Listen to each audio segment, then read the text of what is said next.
The billionaire was dying in the snow, and only a 4-year-old could save him. Adrien Cole had everything money could buy, except a way out of the frozen forest where he lay trapped beneath a fallen tree. His legs shattered, darkness closing in.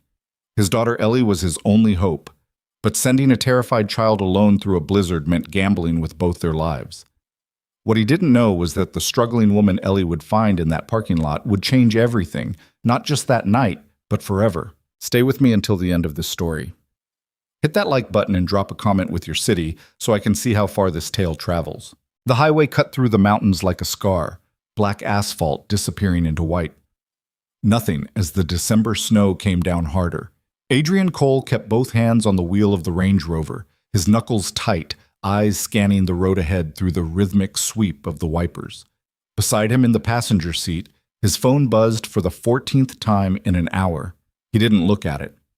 "Daddy, are we almost there?" He glanced in the rearview mirror.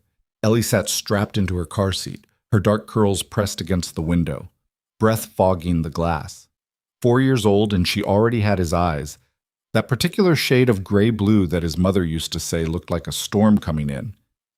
"Another hour, sweetheart. Maybe less if the snow lets up." "It won't let up," Ellie said matter-of-factly, still staring out the window. "It's going to snow forever and ever, and we'll live in the car and eat crackers." Despite everything, the 17 missed calls from his CFO, the merger hanging by a thread, the exhaustion sitting in his bones like an old injury, Adrien smiled. "We have more than crackers." "Daddy packed fruit snacks too," Ellie announced to no one in particular, "but only 2 packages because he said sugar makes me crazy." I said energetic. "You said crazy." She wasn't wrong. Adrien had said a lot of things lately that he probably shouldn't have. 3 weeks ago, during a particularly brutal negotiation with a venture capital firm trying to hostile take over his company, he'd told them exactly where they could shove their offer. His legal team had spent the next 72 hours doing damage control. Last week, he'd fired his head of marketing for reasons he could barely remember now. And yesterday, he'd looked at his assistant Monica when she'd asked about his schedule and said, "Cancel everything. We're leaving." Monica, who'd worked for him for 6 years and had seen him through worse, had simply nodded. "For how long?" "I don't know. A week, maybe longer." "Mr. Cole, the Henderson deal? Will still be there when I get back. Or it won't. I don't care anymore." That wasn't entirely true. He did care. Coltech was his life's work, the empire he'd built from nothing starting in a cramped studio apartment when he was 23.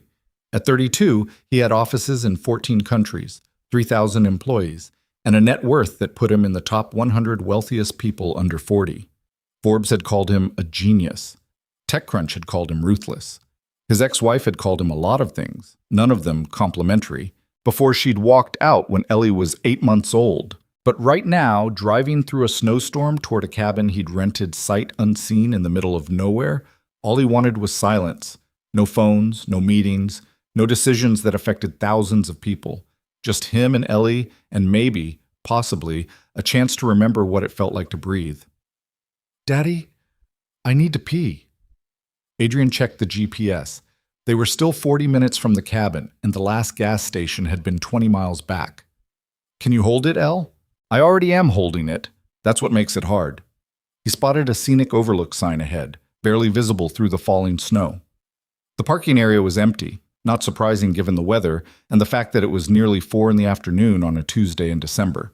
Most people had better sense than to be out here. Adrien pulled into the lot and killed the engine.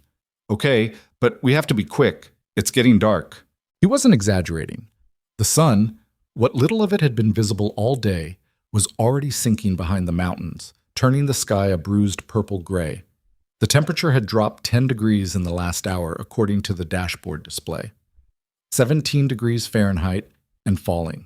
Ellie unbuckled herself with the fierce independence she'd developed recently, refusing help with everything from shoes to seatbelts. Adrien grabbed their coats from the back, his heavy down jacket and her pink puffer that made her look like a tiny marshmallow, and came around to help her out of the car. "There are bathrooms?" Ellie asked hopefully. "There's a tree. Pick your favorite." "That's disgusting, Daddy." "That's nature, baby." He locked the car and took her hand, leading her toward the tree line where the forest pressed dark and thick against the edges of the parking area. The snow crunched under their boots. Already, Adrien could feel the cold seeping through his jeans. He should have worn the insulated pants, should have checked the weather more carefully, should have done a lot of things differently, but he was so damn tired of should-haves. Ellie did her business behind a large pine tree while Adrien stood guard, scanning the darkening woods. There was something about forests at dusk that had always unsettled him, even as a kid. The way the shadows moved wrong. The silence that wasn't really silent at all, but full of small sounds you couldn't identify. "All done," Ellie announced, emerging triumphant. "Wash your hands when we get to the cabin," Adrien said, taking her hand again. They were halfway back to the car when Ellie stopped abruptly. "Daddy, look! A trail!" She was pointing at a wooden sign he hadn't noticed before, half buried in snow. Summit View Trail, 0.3 miles. "That's nice, Elle, but we need to... Can we go? Please? Just a little bit? You said we're on vacation. Vacation means exploring." Adrien looked at the trail entrance, then at the sky, then at his daughter's hopeful face. Every reasonable part of his brain was screaming no. They were losing daylight. The snow was getting heavier. They had no business hiking anywhere right now. But when was the last time Ellie had asked him for something that wasn't screen time or candy? When was the last time she'd wanted to explore anything? 10 minutes, he heard himself say. "We go for 10 minutes, then we turn around. Deal?" Deal. She was already pulling him toward the trail before he could reconsider. The path wound upward through the pines, narrow but well-maintained, or at least it probably was during the summer. Now it was covered in 6 inches of fresh snow, their footprints the only marks. Adrien kept checking his watch. 10 minutes meant 5 minutes up, 5 minutes back. They could do that. It would be fine. Ellie chattered as they walked, her voice bright against the muffled quiet of the snow. "When we get to the cabin, can we make hot chocolate? And can we watch a movie? And can we build a snowman tomorrow if it stops snowing? But probably it won't stop snowing because I said it's going to snow forever. Remember?" "I remember." Mrs. Patterson says I have a very good memory for someone my age. She says most 4-year-olds can't remember what they had for breakfast, but I can remember things from when I was 3 and even 2 probably. Mrs. Patterson was Ellie's preschool teacher, a patient woman in her 50s who sent weekly update emails that Adrien usually read at 2 in the morning when he couldn't sleep. The last one had said Ellie was bright but sometimes struggles with social interaction. She preferred playing alone, apparently, building elaborate block towers in the corner while the other kids played house. Adrien wondered if that was his fault too, if she'd learned isolation from him. 5 minutes, he announced, checking his watch again. Then we head back. But Ellie had stopped walking. She was staring ahead at something through the trees, her expression caught between wonder and uncertainty.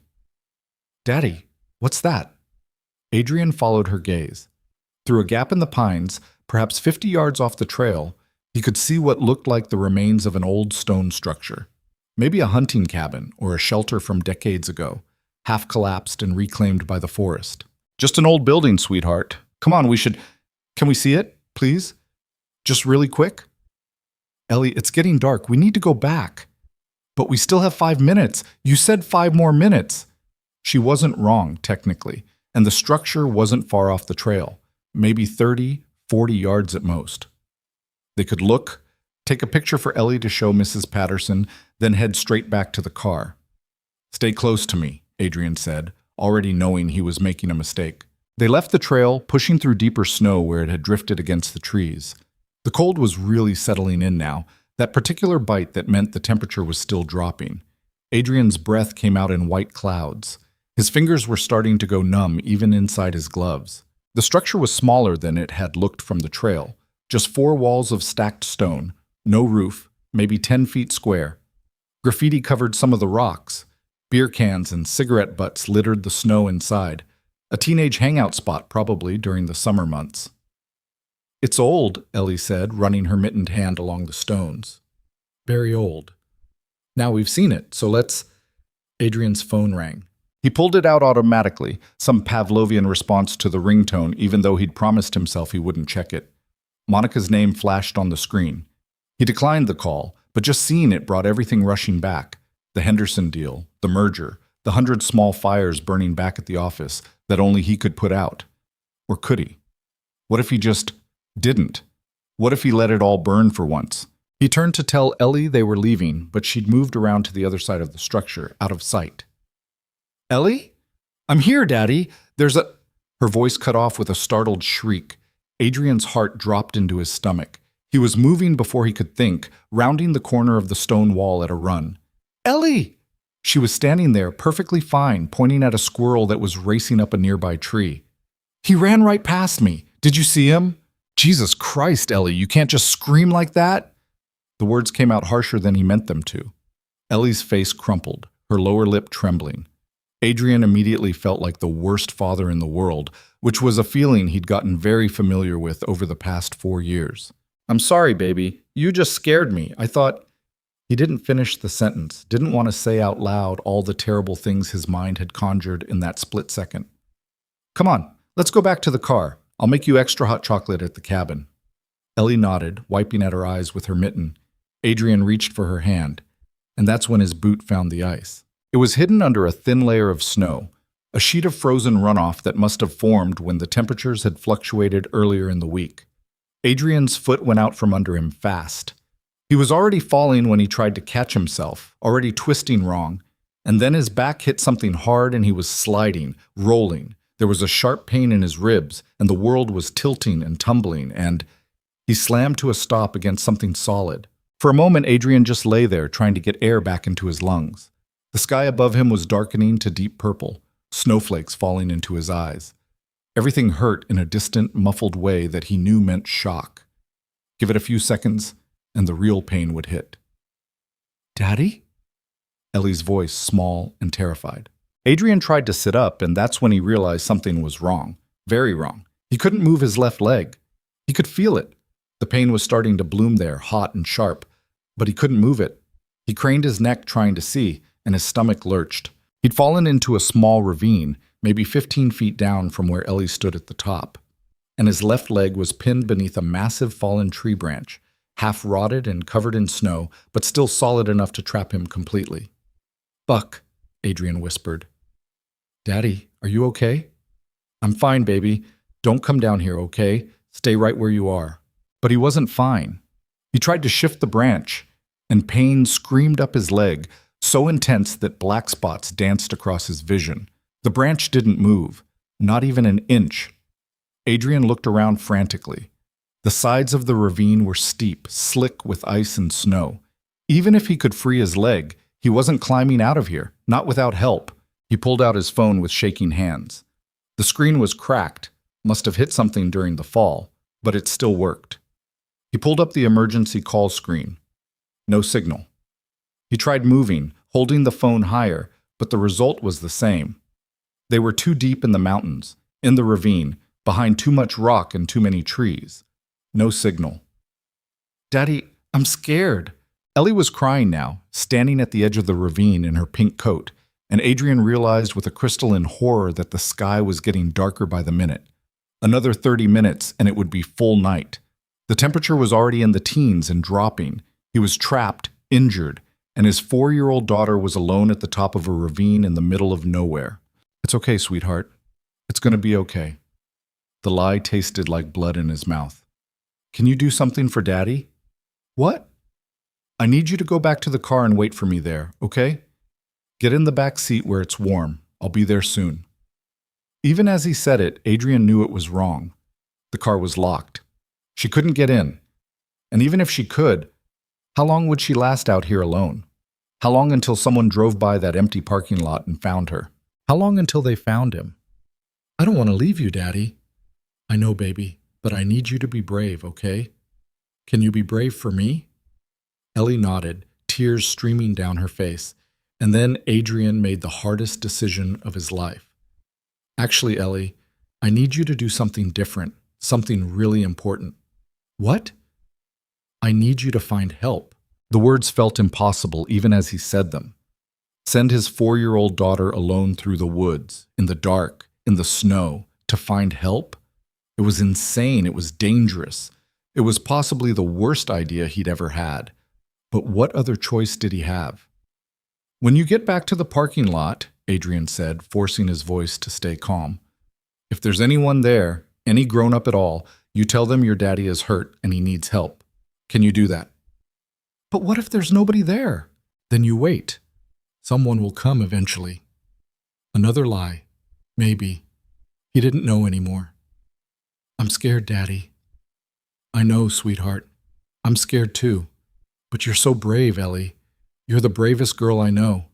And I need you to be brave right now, okay? Ellie wiped her nose with her mitten. Okay. Follow our footprints back to the trail. They'll be easy to see in the snow. Then follow the trail back to the parking lot.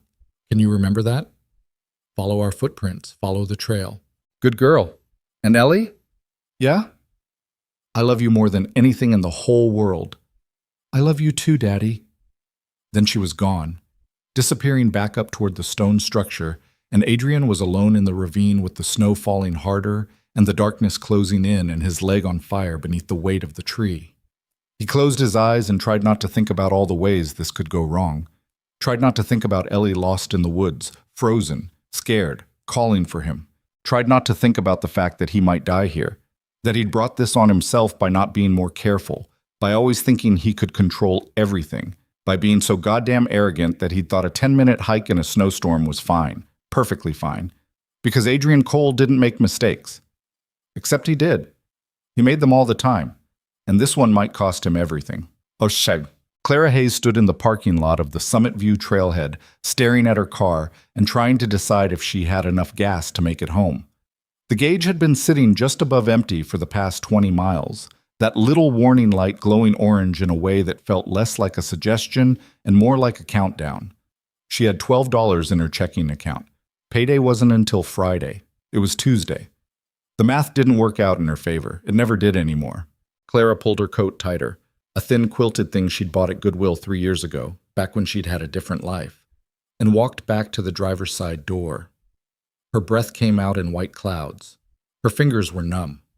She'd been standing out here for 10 minutes already, trying to gather the energy to get back in the car and figure out her next move. She'd come up here to clear her head after another disaster of a shift at the diner.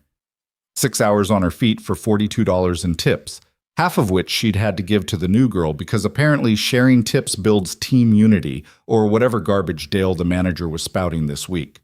Then he told her they were cutting back her hours next week because business was slow. Business was always slow. That wasn't new. What was new was the electricity bill sitting on her kitchen counter, the one that said "Final Notice" in red letters, and the text from her landlord asking about December rent even though it was only the 15th, and the weird noise her car had started making 3 days ago, a grinding sound that probably meant something expensive was wrong. Clara opened the car door and slid into the driver's seat. The interior was barely warmer than outside. She turned the key and the engine sputtered, coughed, then caught. The gas light blinked at her accusingly. I know, she told it. I know, okay? She'd driven up here because it was free, because the view from the overlook had been the one thing that made her feel like maybe the world was bigger than her problems. But it was almost dark now, and she couldn't see anything anyway except snow, and more snow, and sitting here wasn't solving anything. Clara was just putting the car in reverse when she saw movement at the edge of the parking lot. She squinted through the windshield. Someone was coming out of the woods. No, not someone. A child. A little girl in a pink coat stumbling through the snow, alone. Clara's heart seized. She killed the engine and was out of the car before she could think, running across the parking lot. Hey, are you okay? The girl looked up and Clara saw her face was streaked with tears, her lips trembling, her whole body shaking. My daddy, the girl said, her voice breaking. My daddy's hurt. Clara dropped to her knees in the snow, putting her hands on the girl's shoulders. Where is he? Where's your daddy? In the woods. He fell and there's a tree on him and he can't move and I tried to be brave but I'm scared and... The words tumbled out in a rush, barely coherent between sobs. Clara's mind was racing. A man injured in the woods, darkness falling, temperature dropping. This was bad. This was very bad. Okay, listen to me, Clara said, making her voice calm even though her pulse was hammering. What's your name? Ellie. Okay, Ellie. My name is Clara. We're going to help your daddy, okay? But I need you to show me where he is. Can you do that? Ellie nodded, wiping at her face with her mittens. Clara stood up and looked around the empty parking lot. No other cars. No other people. Just her piece of shit Honda with a gas tank running on fumes and a little girl whose father was dying somewhere in those woods. She should call 911. That was the smart thing to do. Let the professionals handle it. Clara pulled out her phone. No signal. Of course, because nothing in her life was ever easy. Come on, she said, taking Ellie's hand. Show me where he is. But I don't have a flashlight, and it's getting dark, and I have a flashlight in my car. We'll be okay. That was probably a lie, but Clara had gotten good at those over the years. She ran back to her car and popped the trunk, digging through the accumulated junk until she found the cheap LED flashlight she kept for emergencies. The batteries were probably half dead, but it would have to do. She also grabbed the emergency blanket, one of those thin mylar things that was supposed to retain body heat, and the ancient first aid kit that had been in here since she'd bought the car. None of it felt like enough, but it was all she had. Okay, Clara said, closing the trunk. Lead the way, Ellie. The little girl took her hand and pulled her toward the trailhead. They moved as fast as Ellie could manage through the snow, following the beam of Clara's flashlight. The forest was almost completely dark now, the trees black shapes against a slightly lighter sky. Clara kept the flashlight aimed at the ground, following the footprints in the snow. One set large, one set small, both already filling in with fresh powder. How far? Clara asked. I don't know. We went off the trail, there was an old building, and Daddy said we could look, and then he fell, and it's okay. You're doing great. They reached the stone structure after what felt like an hour, but was probably closer to 10 minutes. Clara swept the flashlight around, looking for more footprints, looking for any sign of where this father had fallen. Where did he go after the building? Clara asked. Around the other side. That way, Ellie pointed. Clara followed her direction, moving carefully now because if this guy had fallen, there was probably ice or unstable ground or something equally dangerous. The last thing they needed was, Daddy! Ellie's voice echoed through the woods. Clara swung the flashlight in that direction and saw it. A ravine, not huge but deep enough, and at the bottom, a man. He was lying on his back, one leg pinned under a massive tree branch, his face pale in the flashlight beam. Blood had dried on his forehead. His eyes were closed. Oh, shit, Clara whispered. Daddy! Ellie screamed again. The man's eyes opened. He tried to turn his head toward them, squinting against the light. Ellie? Did you find? He stopped, his gaze focusing on Clara. Who are you? Clara Hayes. Your daughter found me in the parking lot. She knelt at the edge of the ravine, trying to assess the situation. How bad are you hurt? My leg's broken. Maybe my ribs, too. I can't move the branch. His voice was tight with pain. Did you call 911? No signal up here. Fuck. He closed his eyes again. You need to get Ellie somewhere safe, somewhere warm. I'll be fine until... You won't be fine. It's 15 degrees and dropping. You've got maybe an hour before hypothermia sets in, if it hasn't already. Clara was already moving, looking for a way down into the ravine. I'm coming down there. Don't, it's too dangerous. Just take Ellie and what? Leave you here to die? Yeah, that's not happening.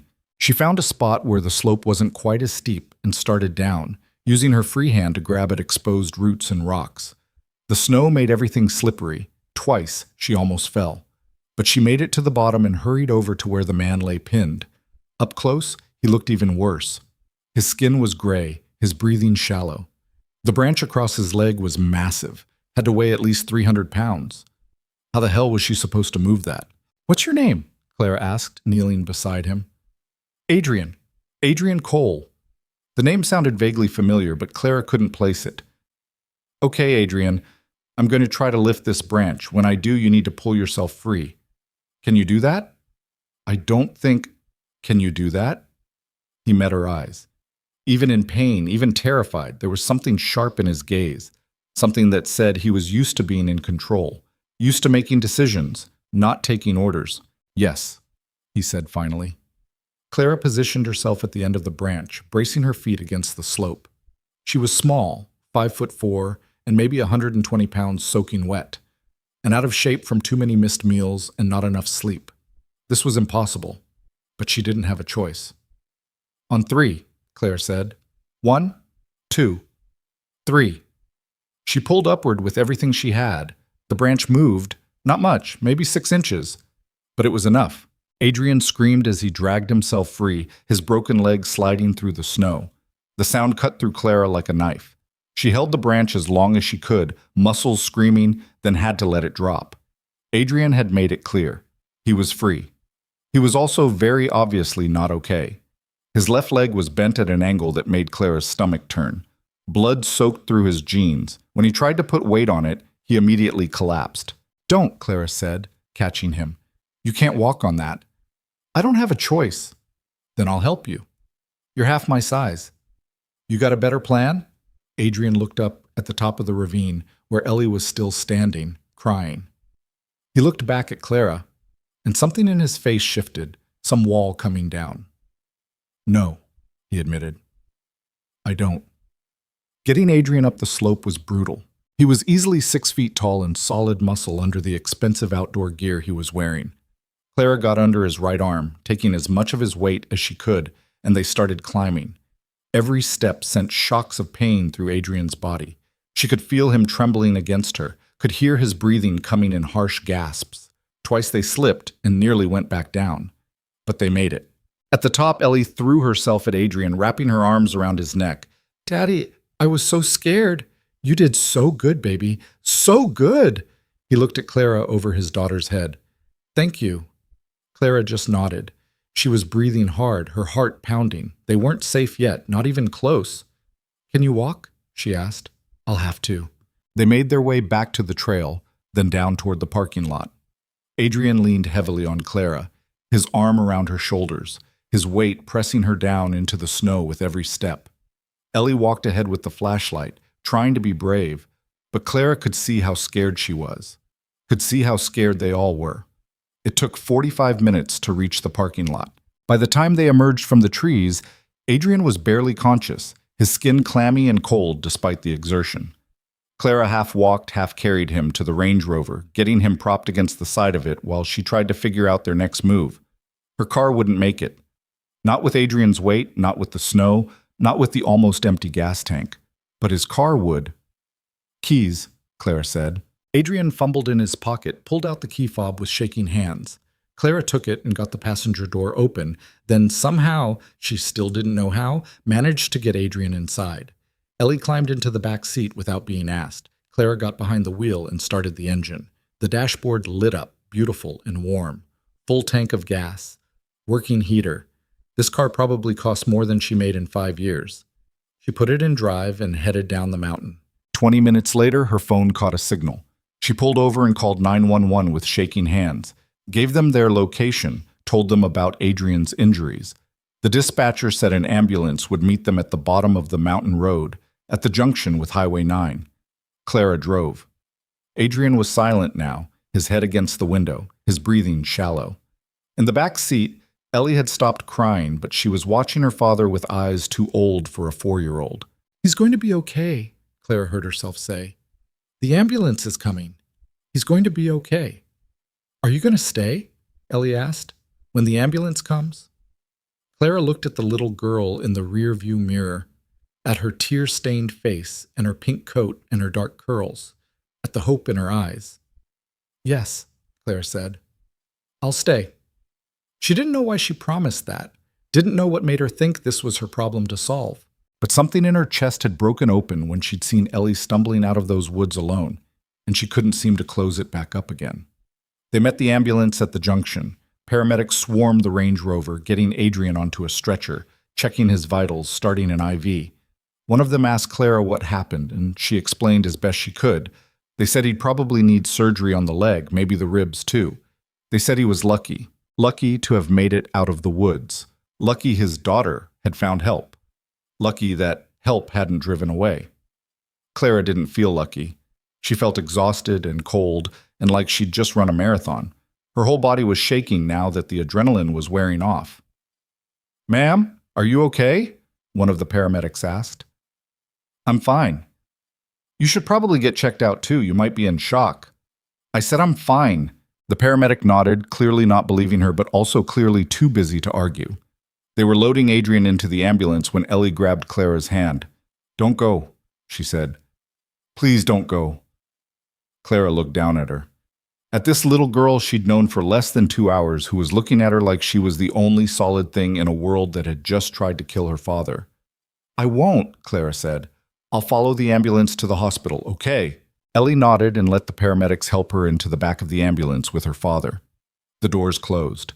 The ambulance pulled away, lights flashing, and Clara stood there in the parking lot of a gas station at the junction of nowhere and nothing, watching it go, wondering what the hell she'd just gotten herself into.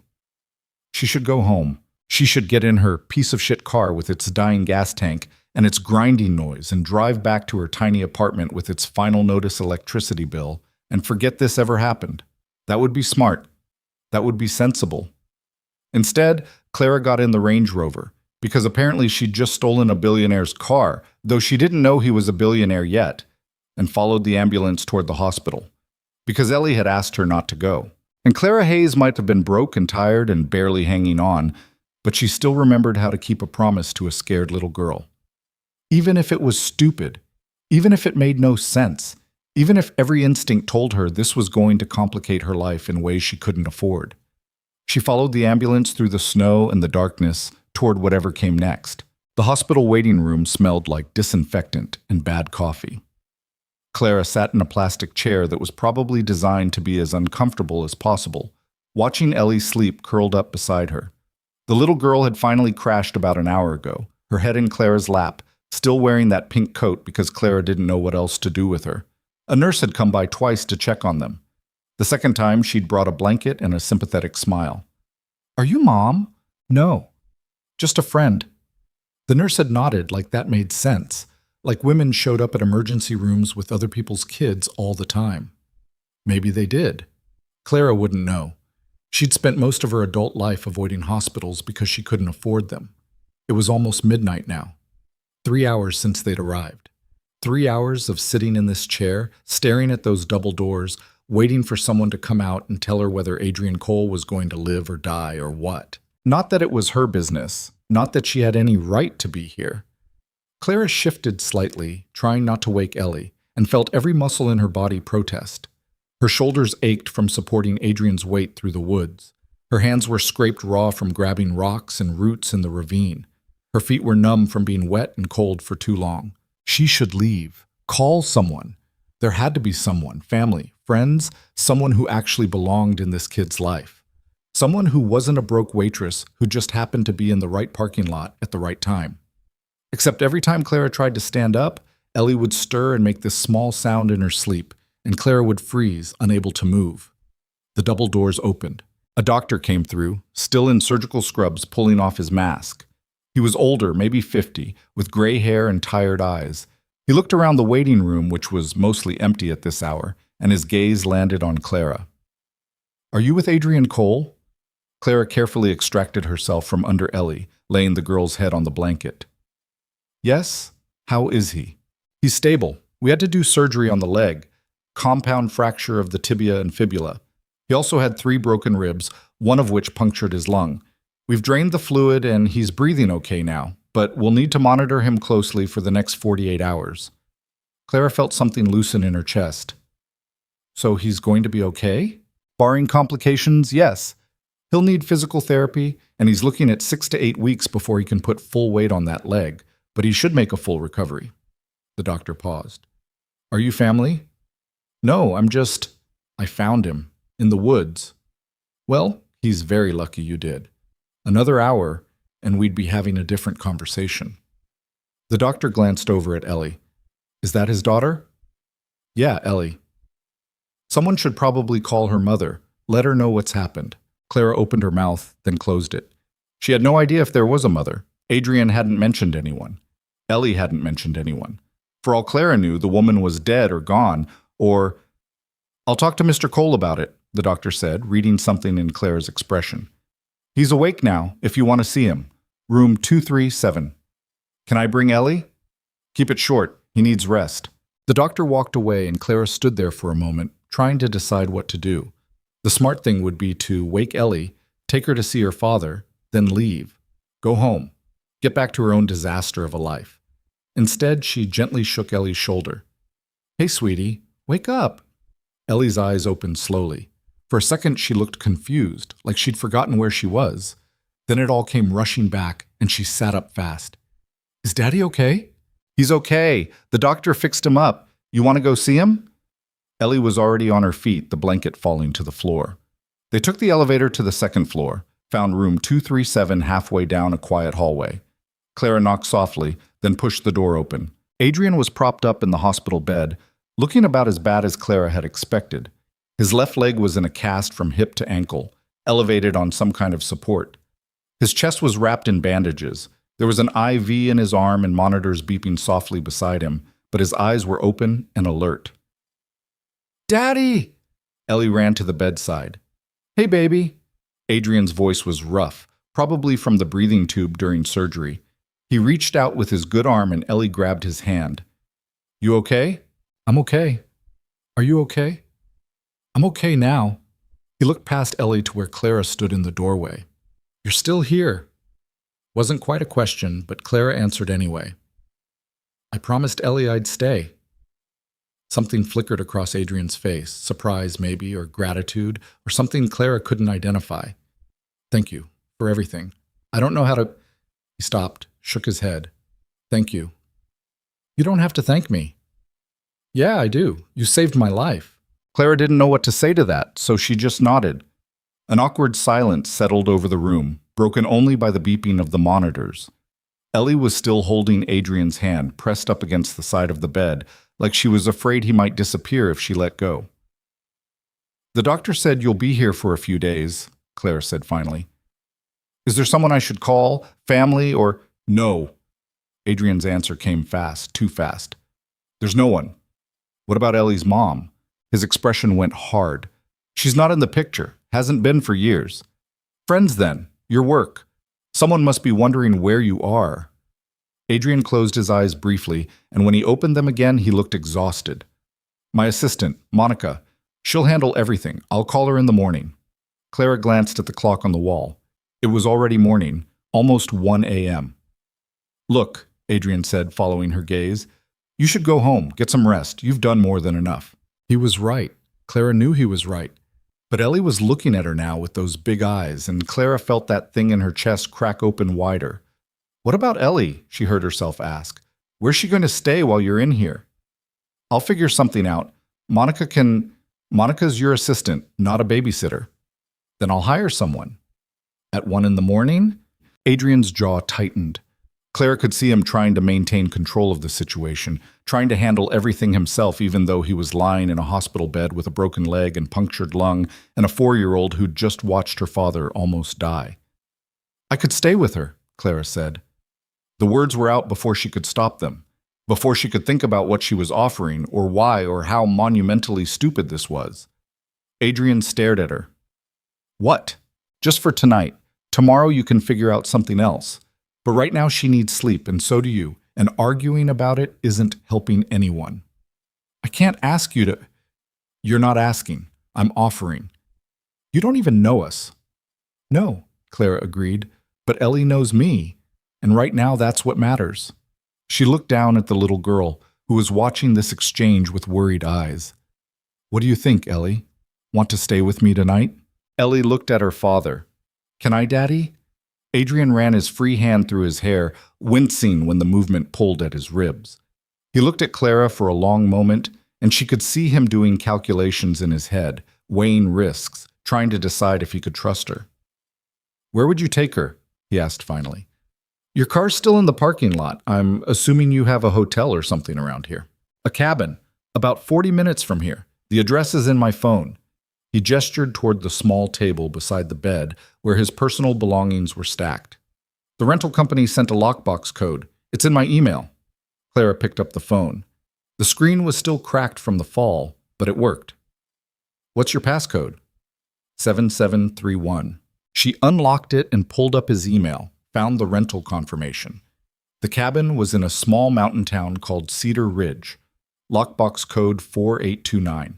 Check-in was supposed to be yesterday. Okay, Clara said.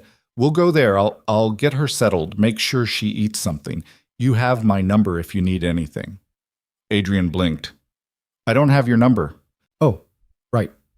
Clara recited it and watched him enter it into his phone with one hand, his face tight with pain. Text me if anything changes, if you need anything. I will. He turned to Ellie. You be good for Miss Clara, okay? I will, Daddy. And I'll see you tomorrow, first thing. Promise? Promise, baby. Ellie hugged him carefully, avoiding the bandages and the cast, then took Clara's hand. They were at the door when Adrien spoke again. Clara? She turned back. Why are you doing this? Clara thought about that question, about all the real answers she could give, because she knew what it felt like to be alone, because something about Ellie reminded her of herself at that age, because for the first time in years she felt like she was doing something that actually mattered. But what she said was, because someone should. Then she and Ellie left the room, walked back down to the parking lot, and got into the Range Rover that Clara still felt like she was stealing. The drive to Cedar Ridge took 45 minutes through dark mountain roads. Ellie fell asleep again almost immediately, curled up in the back seat. Clara drove carefully, very aware that this car probably cost more than she'd make in a decade, trying not to think about what she was doing or why. The cabin was at the end of a narrow road, set back in the trees. Clara almost missed the driveway. She pulled in and killed the engine, staring at the place through the windshield. It wasn't huge, nothing like the mansion she'd imagined when Adrien mentioned he was renting something. But it was nice, modern, all wood and glass and expensive-looking design. The kind of place you saw in magazines. The kind of place Clara had no business being. She found the lockbox by the front door, entered the code, retrieved the key. Inside, the cabin was cold but clean. Open floor plan with a kitchen, living room, and dining area all flowing together. Big windows that probably had an amazing view during the day. 2 bedrooms and a bathroom down a short hallway. Clara turned on the heat and started exploring. Someone from the rental company must have stocked the place because the refrigerator was full. Milk, eggs, bread, sandwich meat, fruit. The pantry had cereal and crackers and other basics. In the bathroom, she found towels and toiletries. In the smaller bedroom, there was a twin bed with fresh sheets and a stuffed bear sitting on the pillow. Clara went back out to the car and carried Ellie inside. The little girl barely stirred as Clara got her out of the pink coat, out of her boots, tucked her into the bed. She was asleep before Clara pulled the blanket up to her chin. For a long moment, Clara just stood there, looking down at this kid she'd known for less than 12 hours. Ellie's face was peaceful now, all the fear and stress smoothed away by sleep. She looked impossibly small in that bed. Clara's chest hurt. She left the door cracked and went back to the living room, suddenly unsure what to do with herself. It was almost 3 in the morning. She should sleep. But she was still jittery with leftover adrenaline, her mind racing. She found her phone and checked it for the first time in hours. 7 missed calls from Dale at the diner. 3 texts asking where she was, if she was coming in for her morning shift, if she was still employed here or what. Clara stared at the messages. Her shift started in 4 hours. She was supposed to be there at 6 a.m. to handle the breakfast rush. She texted back, "Family emergency, can't make it." The lie felt thin, but what else could she say? "I'm babysitting a stranger's kid in a cabin I have no business being in because I have no idea how to say no." Dale's response came immediately. "This is the 3rd time this month. We need to talk when you get back." Clara didn't answer. She knew what "we need to talk" meant. It meant her hours were getting cut even more. It meant she was expendable. It meant she was probably going to lose this job too. She set the phone down and put her head in her hands. What the hell was she doing here? She should have left at the hospital. Should have walked away, let Adrien figure out his own problems. She had enough of her own. But then she thought about Ellie's face when she'd asked Clara not to go. Thought about the way the little girl had held her hand in the woods, trusting her completely, even though they were strangers. Clara couldn't remember the last time anyone had trusted her with anything. She stood up and went to the kitchen, mostly just to have something to do. Made herself a cup of tea she didn't want.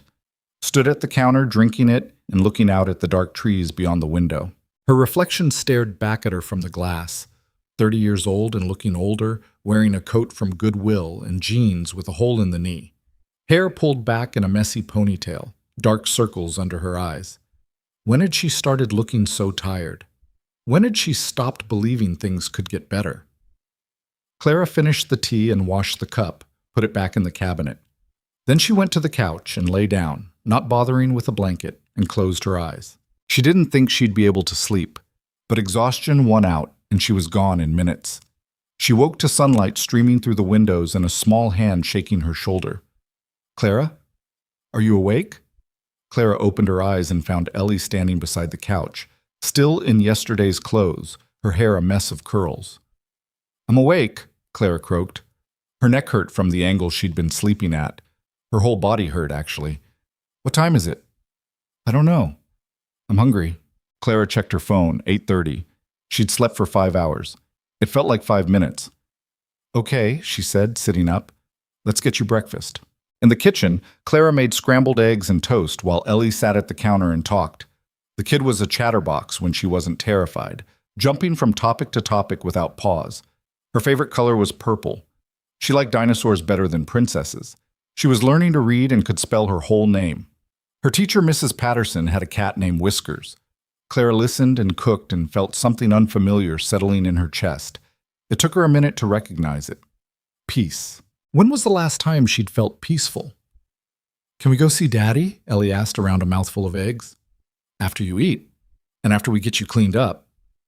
"I can clean myself up. I'm 4. "I know you are." Clara smiled despite herself. "But maybe I can help with your hair. It's looking a little crazy." Ellie touched her curls self-consciously. "Daddy says my hair has a mind of its own." "Sounds like your daddy's right." After breakfast, Clara helped Ellie brush her teeth and attempted to tame the wild curls with limited success. The kid's suitcase was still in the Range Rover. Adrien must have packed for their trip before everything went wrong. So Clara got it and let Ellie pick out fresh clothes. By the time they were ready to leave, it was almost 10. Clara's phone rang as they were walking out the door. Unknown number. She almost didn't answer, but something made her pick up. "Hello? Clara Hayes?" A woman's voice, professional and clipped. "Yes?" "This is Monica Chen, Adrien Cole's assistant. He gave me your number. I wanted to thank you for helping him yesterday, and to let you know I'll be there this afternoon to collect Ellie." Clara looked at the little girl climbing into the back seat of the Range Rover. "Collect her?" Mr. Cole explained the situation. "I appreciate you staying with Ellie last night, but I'll take over from here. I've arranged for a nanny service to provide care while he recovers." "Does Ellie know about this?" "I'm sure Mr. Cole will explain it to her. I'll be at the hospital around 2. You can bring her then." "Wait, But Monica had already hung up. Clara stood there holding her phone, feeling something cold settle in her stomach. This was good, right? This was the plan. She'd stay one night, then hand Ellie off to someone who actually knew what they were doing. Except it didn't feel good. It felt like abandonment. "Clara, are we going to see Daddy or not?" Clara shook herself and got in the car. "Yeah, sweetie, we're going." The hospital was busy during the day, full of people and noise and the constant movement of doctors and nurses. Clara held Ellie's hand as they navigated to the second floor, found room 237. Adrien was awake this time, sitting up slightly in bed, talking on his phone. When he saw them, he said something quick and hung up. "Hey," he said, his voice still rough but stronger than last night. His eyes went to Ellie. "Morning, baby." "Morning, Daddy." Ellie ran to the bed and Adrien lifted her up carefully, settling her beside him. "Clara made me eggs." "Did she?" "And toast. And she tried to fix my hair, but it didn't work because my hair has a mind of its own." Adrien's lips twitched. "That sounds right." He looked at Clara over Ellie's head. "Monica called you." "Yeah." "I'm sorry. I should have given you more warning. She's very efficient." "It's fine." Clara stayed by the door, feeling suddenly awkward. "You needed to figure something out. This is better." "Is it?" The question caught Clara off guard. She met Adrien's eyes and saw something there she couldn't quite read. "I don't know your daughter," Clara said. "I don't know you. Monica probably has experience with this kind of thing. Monica has experience scheduling meetings and managing my calendar. She's never taken care of a kid in her life. Then the nanny service will send a stranger, someone Ellie's never met." Adrien shifted in the bed, wincing. "Look, I'm not saying Monica's plan is bad. I'm just saying maybe there are other options." Clara crossed her arms. "What are you asking?" "I'm asking if you'd consider staying, just until I'm out of here. A few days, maybe a week. I'll pay you, obviously." Whatever rate you think is fair. You want to hire me as a babysitter? I want to hire you as someone Ellie already trusts. Clara opened her mouth to say no. This was insane. She had a life, a job. Well, probably not a job anymore after missing her shift. A life she needed to get back to.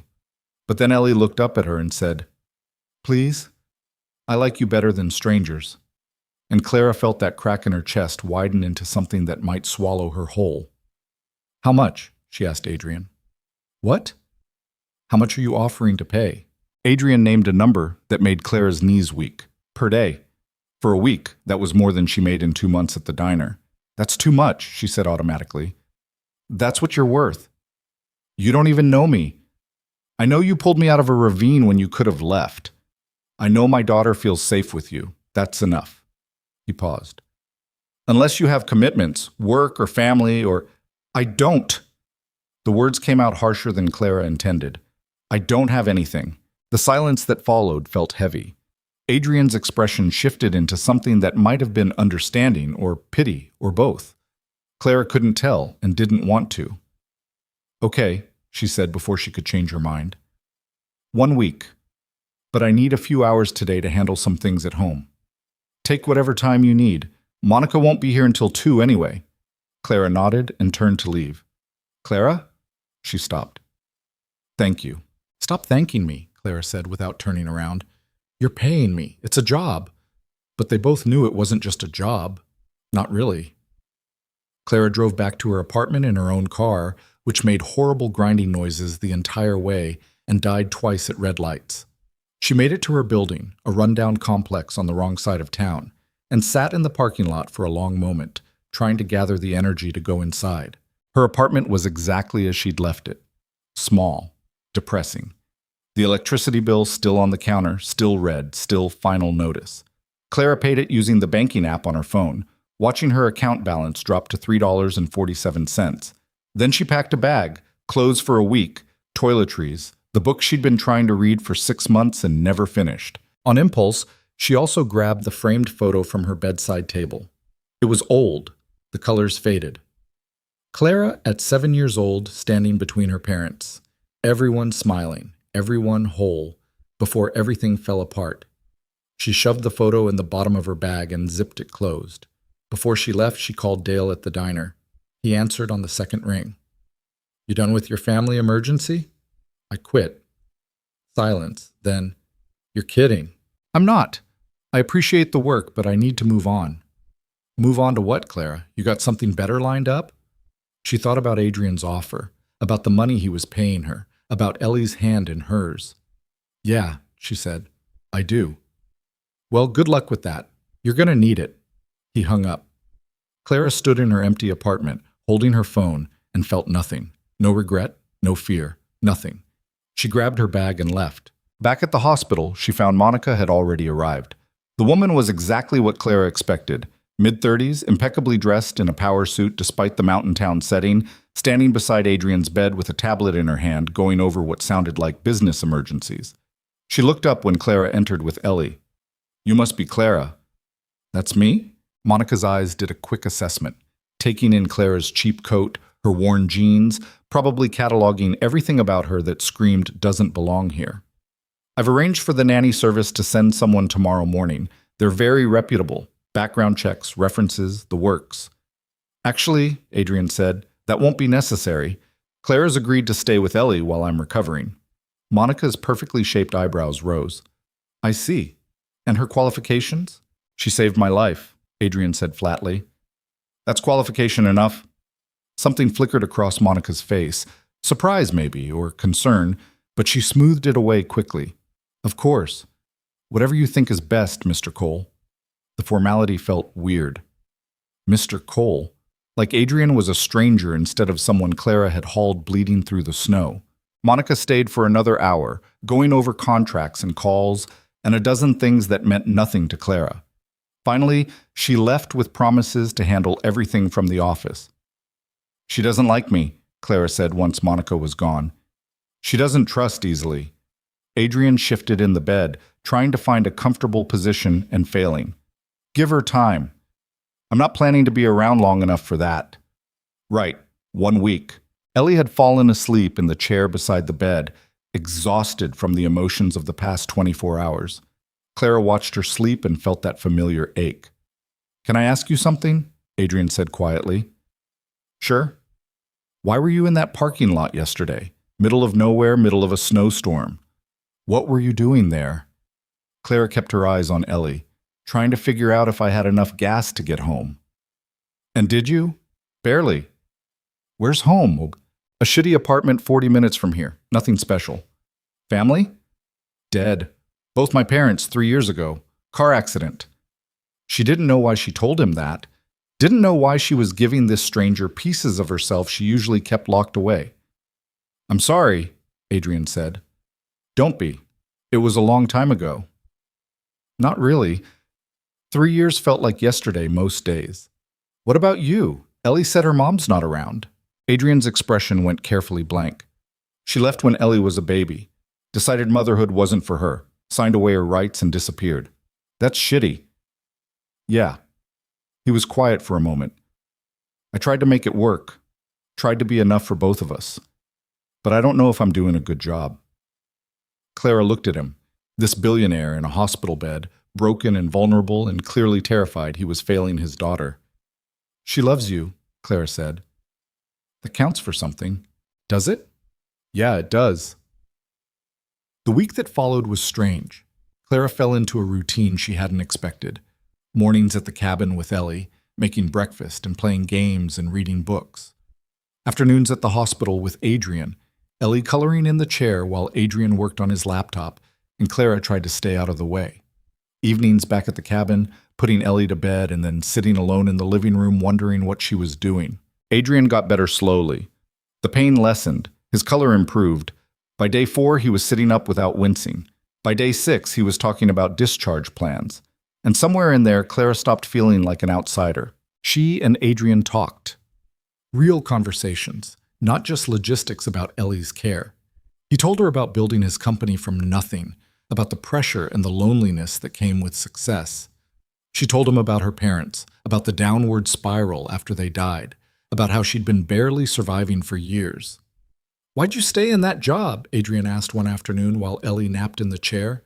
"At the diner. If it was that bad." Clara shrugged. "Didn't have anywhere else to go. No degree, no skills, no references. You take what you can get." "You have skills?" "Like what?" "You're good with Ellie. Patient, kind. She trusts you." "That's not a skill. That's just being decent." "You'd be surprised how rare that is." Clara didn't know what to say to that. On day 7, the doctors cleared Adrien for discharge. Monica had arranged everything. A medical transport van, a physical therapist who'd come to the cabin twice a week, equipment to make the place accessible. Clara helped pack up his hospital room while Ellie chattered excitedly about Daddy coming home. "Home," Adrien said, testing the word. "I've been calling it the cabin in my head." "What's the difference?" "Home is where you want to be. The cabin is just where I'm stuck." Clara folded his jacket, the one he'd been wearing in the woods. It was still torn and blood-stained. "So which is it?" Adrien looked at her, then at Ellie. "I'm not sure yet." The ride back to Cedar Ridge was quiet. Adrien dozed in the back of the medical van, exhausted from just getting dressed and moving to the wheelchair. Ellie sat beside Clara in the front, watching the mountains roll by. "Is Daddy going to be okay?" she asked softly. "Yeah, sweetie, he's going to be fine." "Are you going to leave now?" The question hit Clara harder than it should have. That was the deal, 1 week. "But what if I don't want you to leave?" Clara didn't have an answer for that. At the cabin, it took 3 people to get Adrien inside and settled on the couch.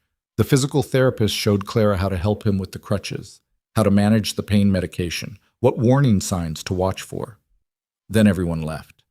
And it was just the 3 of them. Clara made dinner, pasta because it was easy, and Ellie liked it. They ate together at the dining table, Ellie between them, talking about everything and nothing.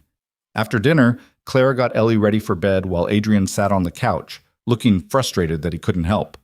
"Story time," Ellie announced, bringing Clara a stack of books. They read 3 stories. Clara did the voices, making Ellie giggle.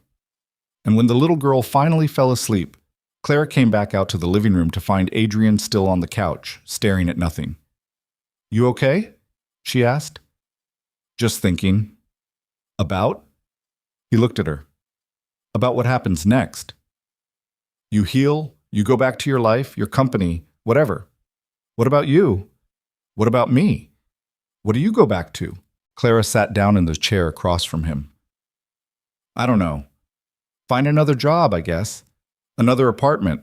Same shit, different day." "What if you didn't?" "Didn't what?" "Go back." Adrien leaned forward slightly, wincing at the movement. "Stay here. Keep working for me. For us." Clara's heart was suddenly beating too fast. "As what? A nanny?" "As someone Ellie needs. Someone I—" He stopped, shook his head. "Someone we both need." "You don't need me. You need a professional.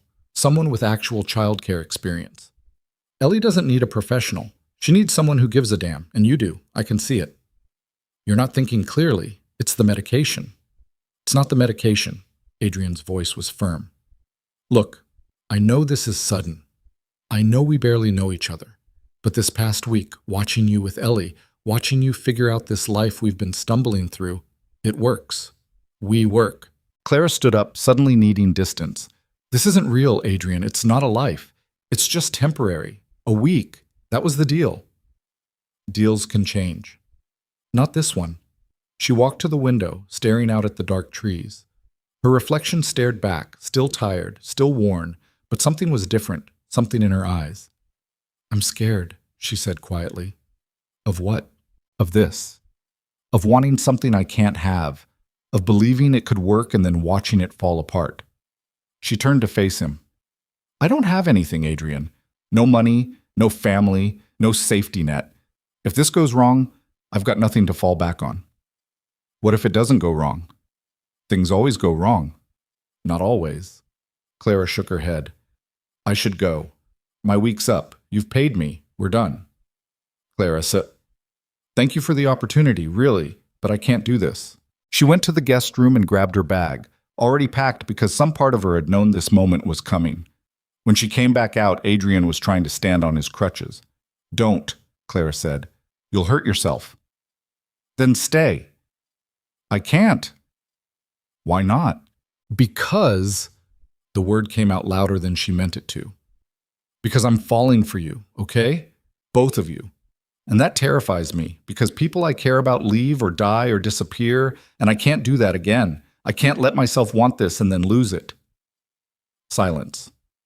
Adrien stared at her, his expression unreadable. Clara hitched her bag higher on her shoulder. "I'll call a cab. You don't have to chum." "I'm falling for you too." Clara stopped. "Since the hospital," Adrien continued quietly. "Maybe before that. In the woods. I don't know when it started, but it's there, and it's real, and I'm too tired to pretend it's not." "Adrien, stay, please. Not as an employee, not as Ellie's nanny. Just stay." Clara's hands were shaking. Everything in her screamed to run, to protect herself, to not let this happen. But when she opened her mouth, what came out was, "Okay. Okay? One more week, trial basis. We see how it goes." It wasn't the declaration Adrien probably wanted. Wasn't some romantic commitment. But it was all Clara could give. And watching his face, watching the relief and hope that flooded through his expression, Clara thought maybe, just maybe, it was enough. Clara set her bag down by the door and immediately felt like an idiot. What was she doing? Staying another week wouldn't change anything. It would just make leaving harder when the time came.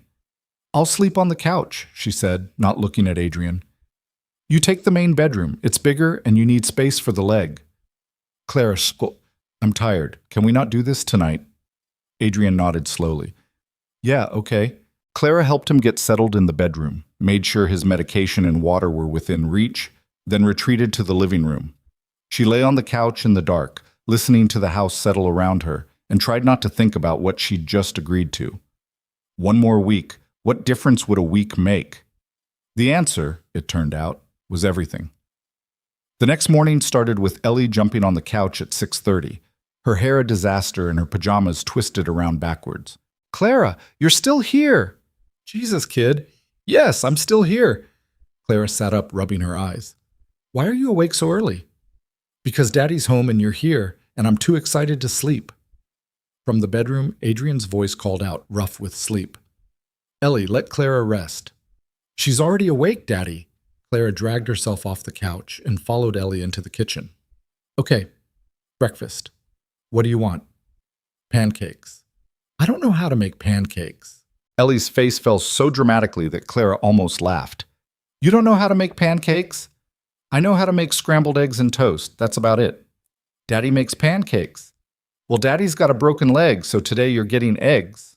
Ellie sighed like this was the greatest tragedy of her young life, but she climbed onto the counter stool and watched Clara work. The eggs came out okay. Not great, but edible. Clara was putting bread in the toaster when Adrien appeared in the doorway on his crutches, moving slowly and carefully. You should be resting, Clara said. I've been resting for a week. I'm going crazy. He made his way to the table and lowered himself into a chair with obvious effort. Besides, I wanted coffee. Clara poured him a cup and slid it across the table. Their fingers brushed and she pulled back too quickly, sloshing coffee onto the wood. Shit, sorry. It's fine. Adrien grabbed a napkin and wiped it up, watching her with an expression she couldn't read. Breakfast was awkward. Ellie chattered between bites while Clara and Adrien avoided looking at each other directly. Last night's confessions hung in the air between them, heavy and unspoken. After they ate, Clara cleaned up the kitchen while Adrien worked with Ellie on a coloring book. She could hear them from the sink, Ellie explaining in great detail why the dinosaur should be purple instead of green, Adrien patiently agreeing with her logic. He was good with her, patient in a way Clara wouldn't have expected from a billionaire CEO, who probably spent most of his time barking orders at people. But with Ellie, his voice was soft, kind. Clara's phone rang. Unknown number again. She almost ignored it, then reconsidered and answered. Hello? Clara Hayes? A man's voice this time, older, formal. Yeah, who's this? My name is Richard Cole. I'm Adrien's father. Clara nearly dropped the phone. Oh, hi. Adrien mentioned you've been helping with Ellie during his recovery. I wanted to reach out and thank you personally. That's not necessary, really. I also wanted to let you know I'll be arriving tomorrow afternoon to take Ellie back to San Francisco with me, just until Adrien's back on his feet. Clara's stomach dropped. Does Adrien know about this? I left him a voicemail yesterday. I'm sure he'll call back when he has a chance. There was something in Richard's tone that suggested he knew exactly why Adrien hadn't called back. Clara glanced toward the living room where Adrien was helping Ellie pick out crayons. Mr. Cole, maybe you should talk to Adrien before you make plans. I appreciate your concern, Miss Hayes, but this is a family matter. I'm sure you understand. The line went dead. Clara stood there holding her phone, a sick feeling growing in her gut. She walked into the living room and Adrien looked up immediately. What's wrong? Your father just called. Adrien's expression went flat. What did he want? He's coming tomorrow to take Ellie to San Francisco. Like hell he is. Adrien struggled to his feet, grabbing the crutches. Did you tell him no? I didn't tell him anything. I'm not family, remember? He made that pretty clear. Adrien pulled out his phone and dialed, his jaw tight. Clara watched him pace, or try to, the crutches making it awkward, as the call rang through to voicemail. Dad, it's me. I got your message. You're not taking Ellie anywhere. Call me back. He hung up and threw the phone onto the couch. Daddy? Ellie was looking at him with worried eyes. Are you mad? Adrien's face immediately softened. No, baby, I'm not mad at you. He lowered himself back down beside her. How about you go play in your room for a bit? I need to talk to Clara. Okay. Ellie gathered up her crayons and skipped down the hallway, oblivious to the tension. Once she was gone, Adrien looked at Clara. My father's been trying to get custody of Ellie since she was born. Why? Because he doesn't think I'm capable of raising her. Says I'm too focused on work, too unstable, too young. Pick your reason. Adrien ran a hand through his hair. After my ex left, he filed for emergency custody, claimed I was neglectful. It got thrown out, but he keeps trying. Can he just take her? No. Legally, no. But he'll make it ugly. He'll drag lawyers into it, make accusations, try to prove I'm an unfit parent. Adrien's voice was bitter, And right now, laid up in a cabin with a broken leg, relying on someone I met 2 weeks ago to help with childcare, that's not going to look great. Clara felt the words like a slap. Someone I met 2 weeks ago. That's all she was. A convenient solution to a temporary problem. Maybe you should call Monica, Clara said quietly. Get someone professional in here before your dad shows up. That's not what I want. What you want doesn't matter. What matters is Ellie. You think I don't know that? Adrien's voice rose. You think I haven't spent every day of her life trying to be enough? Trying to make up for the fact that her mother didn't want her and my father thinks I'm incompetent? I think you're scared, Clara shot back. And I think you're so used to controlling everything that you can't handle when things don't go your way. That's not fair, isn't it? You built an empire from nothing. You're used to winning. But this isn't business, Adrien. This is your daughter's life. And maybe, just maybe, you need to accept help from people who actually know what they're doing. People like who? My father? The man who thinks raising a child means throwing money at the problem? People like professional caregivers, people with references and experience, and people who aren't you. Clara stopped. What? That's what you're really saying, isn't it? That I should replace you with someone qualified because you don't think you're good enough. I'm not good enough. I'm a broke waitress with no degree and no experience and no business being in this situation. Ellie loves you. The words hung in the air between them. Clara felt her throat tighten. She doesn't love me. She barely knows me. You're wrong. Adrien's voice was quieter now. I see the way she looks at you, the way she lights up when you walk in the room. She's never done that with anyone except me. That's just because I'm new, because I'm paying attention. It's temporary. Why does it have to be? Because that's how my life works, Clara was shouting now. And she didn't care. People leave. Things fall apart. Nothing good stays. That's just reality, Adrien. And the sooner you accept that, the sooner you can make actual plans for Ellie that don't involve me. She grabbed her coat from the hook by the door. Where are you going? Adrien asked. For a walk. I need air. Clara, but she was already out the door, slamming it behind her. The cold hit her immediately. Clara had forgotten how brutal mountain air could be in December. She wrapped her coat tighter and started walking, no destination in mind, just needing to move. The cabin was surrounded by forest on 3 sides, with the road on the 4th. Clara chose the road, following it downhill toward town. Her breath came out in white clouds.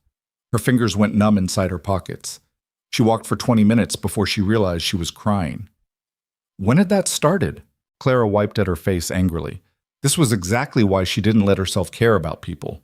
Because caring meant vulnerability, and vulnerability meant pain, and she was so goddamn tired of pain.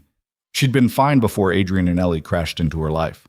Well, not fine, but surviving, getting by. That was enough.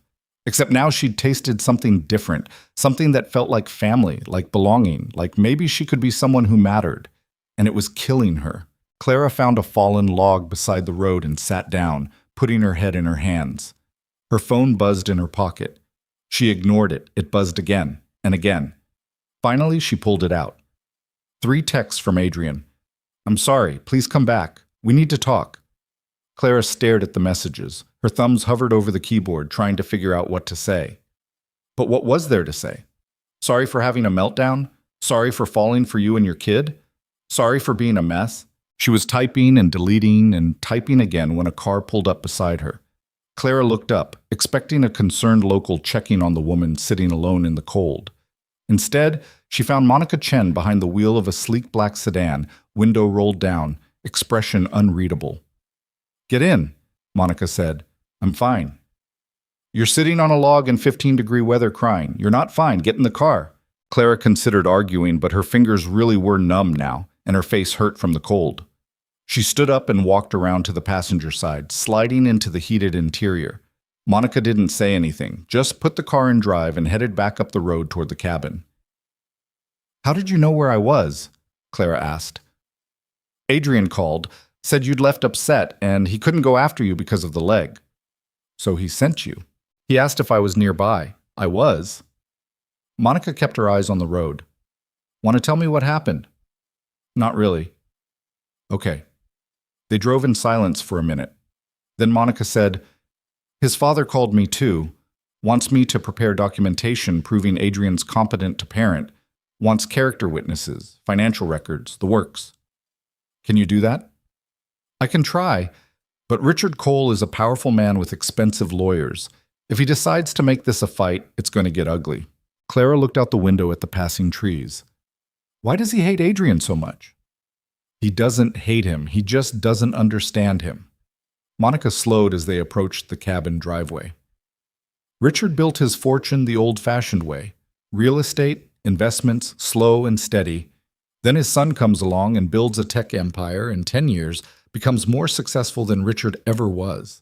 That creates tension. So this is about ego. Most family drama is. Monica pulled into the driveway and killed the engine. But for what it's worth, I think Adrien's a good father. Not perfect, but who is? He tries. He shows up. He loves that little girl more than anything. Then why do you hate me? Monica turned to look at her, surprise flickering across her face. I don't hate you. You don't trust me. No, I don't. But that's not personal. I don't trust anyone around Adrien who hasn't earned it. Monica's expression softened slightly. He's been burned before. By investors, by business partners, by his ex-wife. People see the money and they see an opportunity. So yeah, when a stranger shows up and suddenly becomes essential to his life in 2 weeks, I'm skeptical. I didn't ask for this. I know. That's the only reason I'm not actively trying to remove you from the situation. Clara almost laughed. Should I be grateful? You should be honest with yourself about what you want here. Because from where I'm sitting, you care about them, both of them. And if you're going to stay, you need to commit. But if you're going to leave, do it now, before Ellie gets more attached. She's already attached. Then you have a choice to make. Monica opened her door. Come on, it's freezing and I need coffee. Inside the cabin, they found Adrien still on the couch, phone in hand, looking stressed. Ellie was sitting beside him, unusually quiet. Clara! Ellie jumped up and ran over, wrapping her arms around Clara's waist. You came back! Clara's throat tightened again. Yeah, kiddo, I came back. Adrien met her eyes over Ellie's head. Can we talk? Clara nodded. Monica took Ellie to the kitchen, promising hot chocolate with extra marshmallows. Clara sat down in the chair across from Adrien, suddenly exhausted. I'm sorry, Adrien said, for pushing, for assuming you wanted to stay just because I asked. That wasn't fair. I overreacted. No, you were right. I do try to control everything. It's a habit from work. But this isn't work and you're not an employee and I need to stop treating you like one. Clara picked at a loose thread on the chair arm. Your father called me Ms. Hayes like I was the help. That's how he sees everyone who isn't family or rich or useful to him. Don't take it personally. Kinda hard not to. Adrien shifted on his couch, wincing. When he gets here tomorrow, it's going to be bad. He'll question everything, how I'm managing Ellie's care, whether I'm neglecting my company, whether I'm emotionally stable enough to make decisions, and he'll look for ammunition to use against me. Like me. Like anyone he can twist into evidence that I'm failing. Adrien's jaw was tight. But I'm not failing, I'm healing, and I have help, good help. You barely know me. I know enough. Clara looked at him. Really looked at him. At the dark circles under his eyes from pain and stress. At the way his hands gripped the edge of the couch cushion like he was holding on for dear life. At the fear buried underneath the determination. What do you need from me tomorrow? She asked. I need you to be here. Not as my employee, just here. As yourself. Because that's what Ellie needs, someone real who gives a damn. And what about you? What do you need? Adrien's expression shifted into something raw. The same thing. From the kitchen, they could hear Ellie's laughter mixing with Monica's polite responses. The sound felt impossibly normal against the weight of everything else. Okay, Clara said. I'll be here tomorrow. Thank you. But Adrien, after this is over, after your father leaves and the custody threat is handled, we need to figure out what this actually is. Because I can't keep living in this weird limbo where I don't know if I'm an employee or a friend or something else. What do you want it to be? Clara stood up. I don't know yet. Ask me again when I figure it out. That night, after Ellie was asleep and Monica had left and the cabin was quiet, Clara found Adrien sitting at the dining table with his laptop open, staring at spreadsheets. You should be resting, Clara said. Can't rest, too much to do. He gestured at the screen. Quarterly reports are due next week. The Henderson merger is falling apart. My CFO is threatening to quit if I don't get back to the office soon. Clara sat down across from him. Can Monica handle some of that? She's already handling everything she can. But there are decisions only I can make. He rubbed his eyes. I built this company on being present, on being the guy who shows up and makes the hard calls. Now I'm stuck in a cabin and everything's going to shit. Is it really going to shit, or does it just feel that way because you're not in control? Adrien looked at her. That's a hell of a question. I'm serious. Is the company actually failing, or are you just panicking because you can't micromanage every detail? He was quiet for a long moment. Then he laughed, short and bitter. Probably the second one. So delegate. Trust your people to handle things while you heal. And if they screw it up, then you fix it when you're better. But Adrien, you can't run a billion-dollar company from a hospital bed. Something has to give. I know. He closed the laptop. I just don't know how to let go. Clara understood that feeling better than he knew. Letting go meant losing control, and losing control meant vulnerability. And vulnerability meant the possibility of everything falling apart. Maybe start small, she said. Pick one thing you can hand off. See what happens. You sound like my therapist. You have a therapist? Had. I stopped going after Ellie was born. Didn't have time. Maybe you should start again. Adrien looked at her like she'd suggested something radical. You think I need therapy? I think everyone needs therapy, especially people who try to carry everything themselves. Do you go? Can't afford it. If money wasn't an issue, would you? Clara thought about that, about the weight she carried every day, her parents' deaths, her own failures, the constant fear that she'd end up with nothing. Yeah, probably. I could pay for it. Don't. Why not? Because that crosses a line. You're already paying me to watch Ellie. I don't need you fixing all my problems. What if I want to? Then check your savior complex at the door, because I'm not a project, Adrien. I'm a person. A messy, broken person, but still a person. He smiled slightly. I like that you call me on my shit. Someone has to. They sat in comfortable silence for a while. Outside, snow had started falling again, soft and steady. Clara watched it accumulate on the window ledge. Tell me about your parents, Adrien said quietly. Clara tensed. Why? Because you mentioned they died, but you didn't say how, and I'm curious about the person you were before that happened. I was nobody important. I doubt that. Clara traced a pattern on the table with her finger. They were good people. My dad worked construction. My mom was a nurse. We didn't have much money, but we were happy, you know? They loved each other. Loved me. Made me feel like I mattered. What happened? Drunk driver hit them head on their way home from dinner. They both died instantly. Clara's voice was flat, emotionless. She'd told this story enough times that it had lost its teeth. I was 27, just starting to figure out my life, and then suddenly, I was alone. Any other family? Distant cousins I haven't talked to in years. Nobody close. She looked up at him. After they died, I fell apart. Lost my job, lost my apartment, lost everything. Spent about a year just drifting.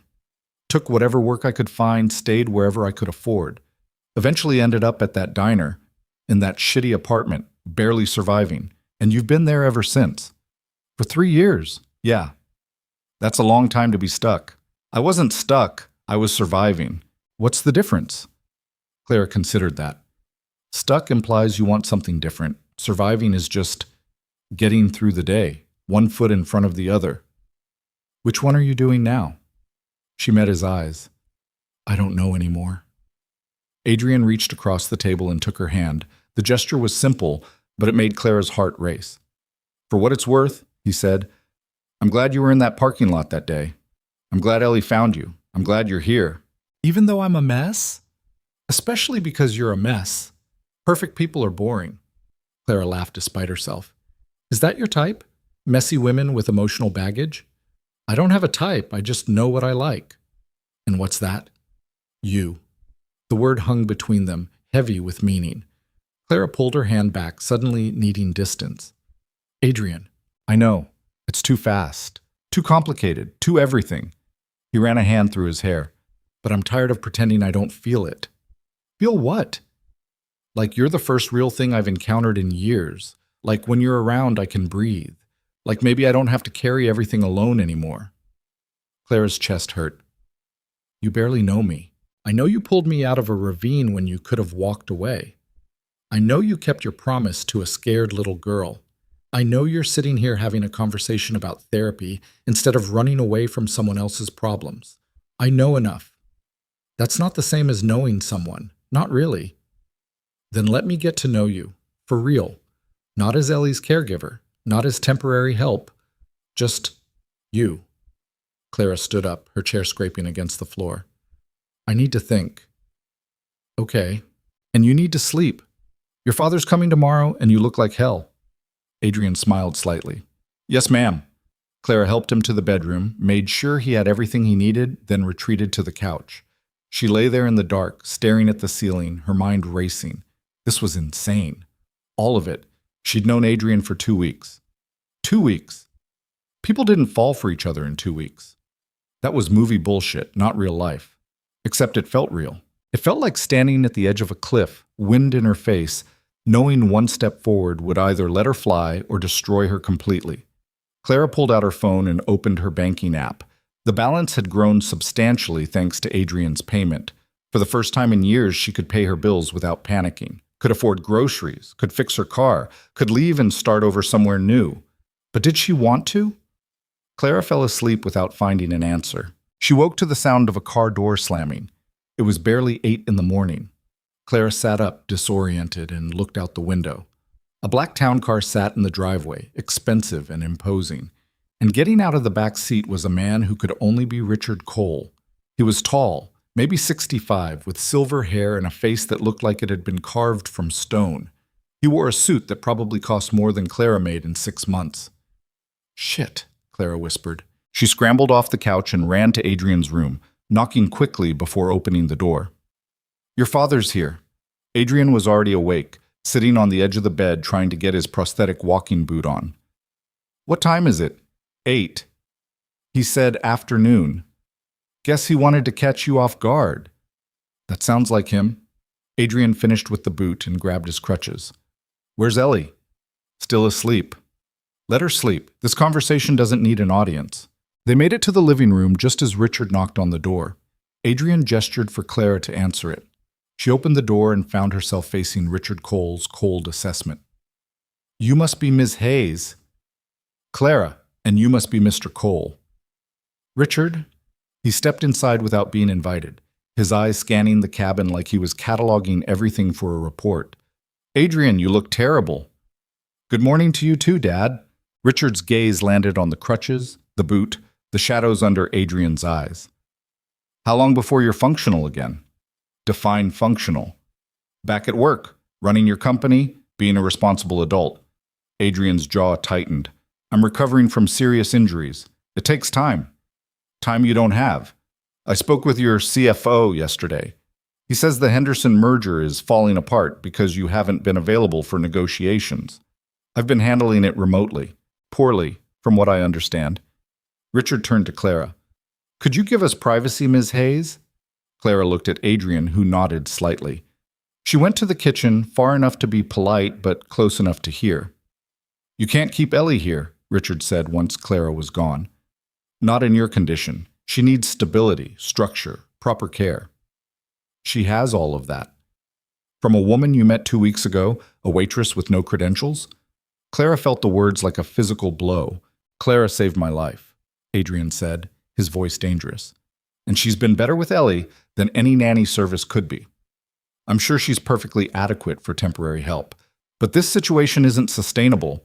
You need to focus on recovering and getting back to work. Let me take Ellie to San Francisco until you're back on your feet. No. Adrien, I said no.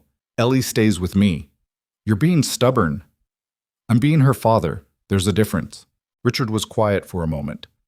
I could petition for emergency custody, make a case that you're unable to provide adequate care. Try it. My lawyers will bury you in paperwork. Will they? Because from what I understand, you've been too distracted to even return their calls. The silence that followed felt like a living thing. Clara couldn't stand it anymore. She walked back into the living room. "Excuse me, Mr. Cole, but I think you're wrong." Both men turned to stare at her.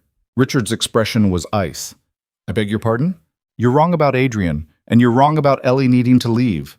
Clara's heart was pounding, but she kept her voice steady.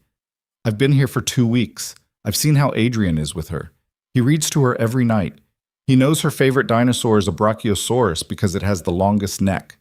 He lets her pick her own clothes even when they don't match because he says creativity is more important than fashion. He's patient and kind and present in ways most fathers aren't." "Ms. Hayes, I'm not finished. Yes, he's injured. Yes, he's recovering. But that doesn't make him incompetent. And hiring someone to help isn't neglect. It's smart parenting. And you're qualified to judge this because I know what it's like to be alone, to have nobody who gives a damn whether you live or die. And Ellie has the opposite of that. She has a father who would crawl through a forest with a broken leg to keep her safe. So don't you dare stand there in your expensive suit and tell me she'd be better off without him." Richard stared at her for a long moment. Then something shifted in his expression.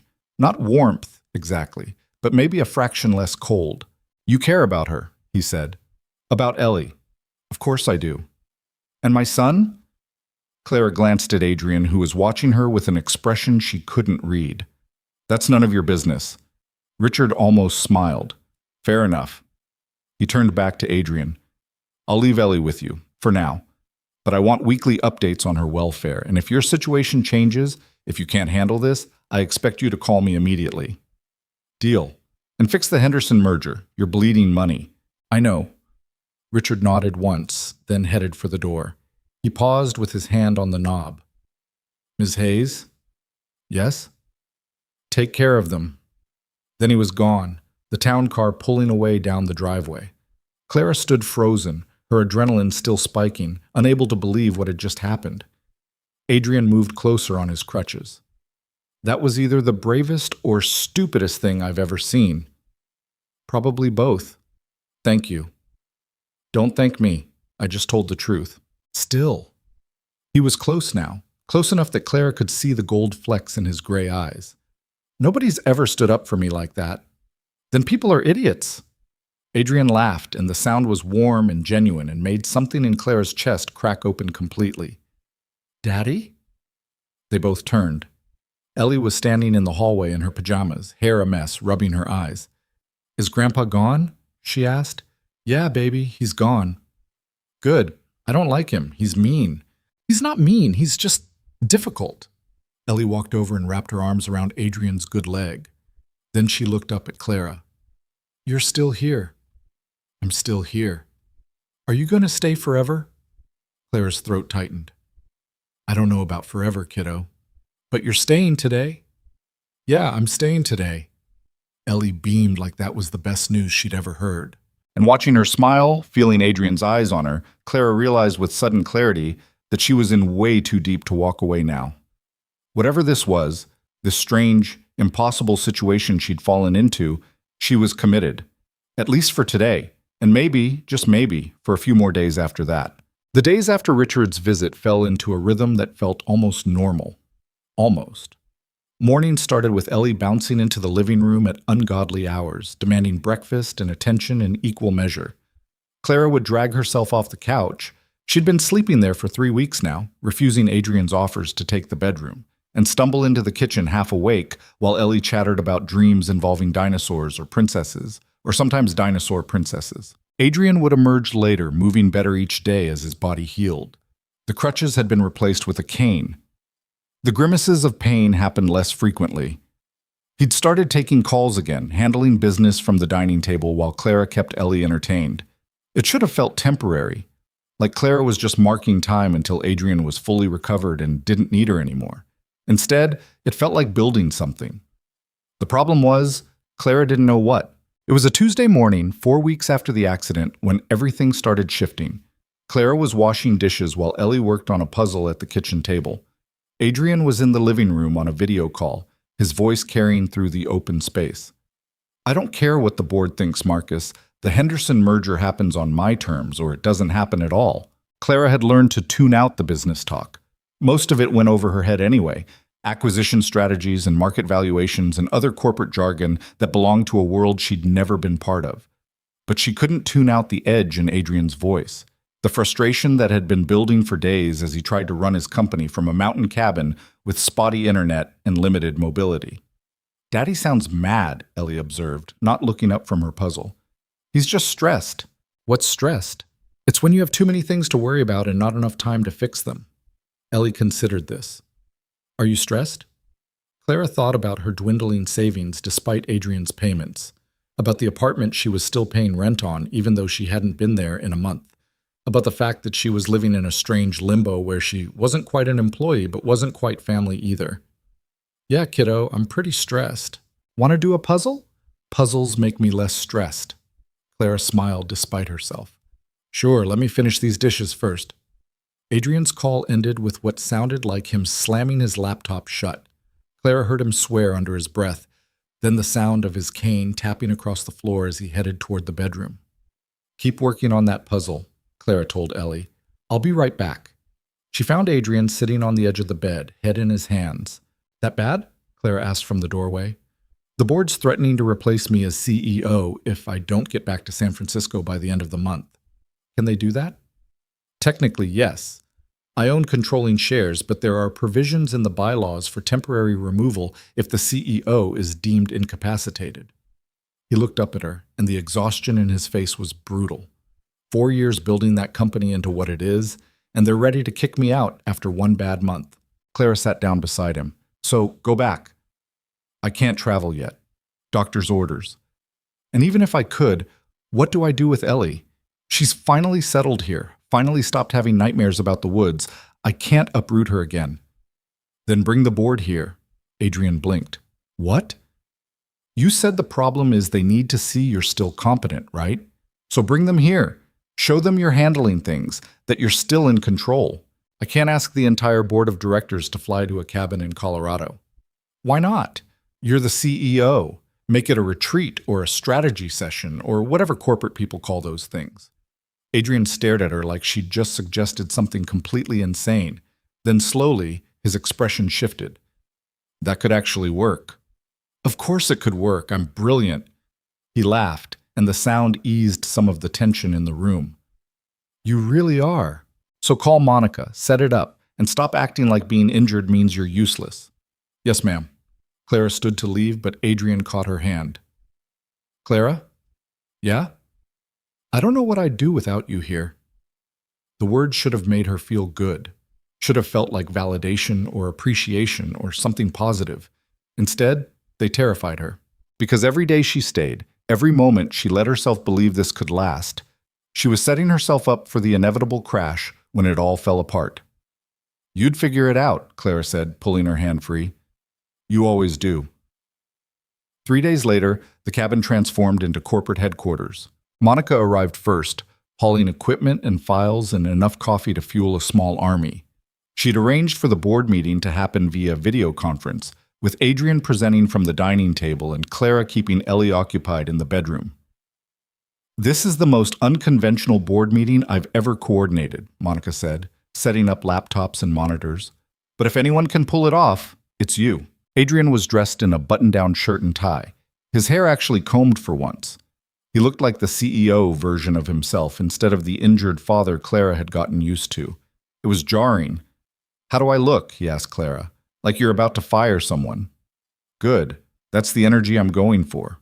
The meeting started at 10. Clara took Ellie to the bedroom and closed the door, pulling out coloring books and toys to keep her quiet. Through the walls, she could hear Adrien's voice, confident, commanding, nothing like the exhausted man who'd been sitting on the bed 3 days ago, questioning everything. "He sounds different," Ellie whispered, even though they were far enough away that whispering wasn't necessary. "That's his work voice. I don't like it. It's not nice like his real voice." Clara understood what Ellie meant. The warmth Adrien had with them disappeared when he talked business. He became sharper, colder, the kind of person who built billion-dollar companies and didn't take no for an answer. It was a reminder that Clara only knew one side of him, the father, the patient man who read bedtime stories and made terrible jokes. She didn't know the CEO, who could probably destroy someone's career with a single phone call. The meeting lasted 3 hours.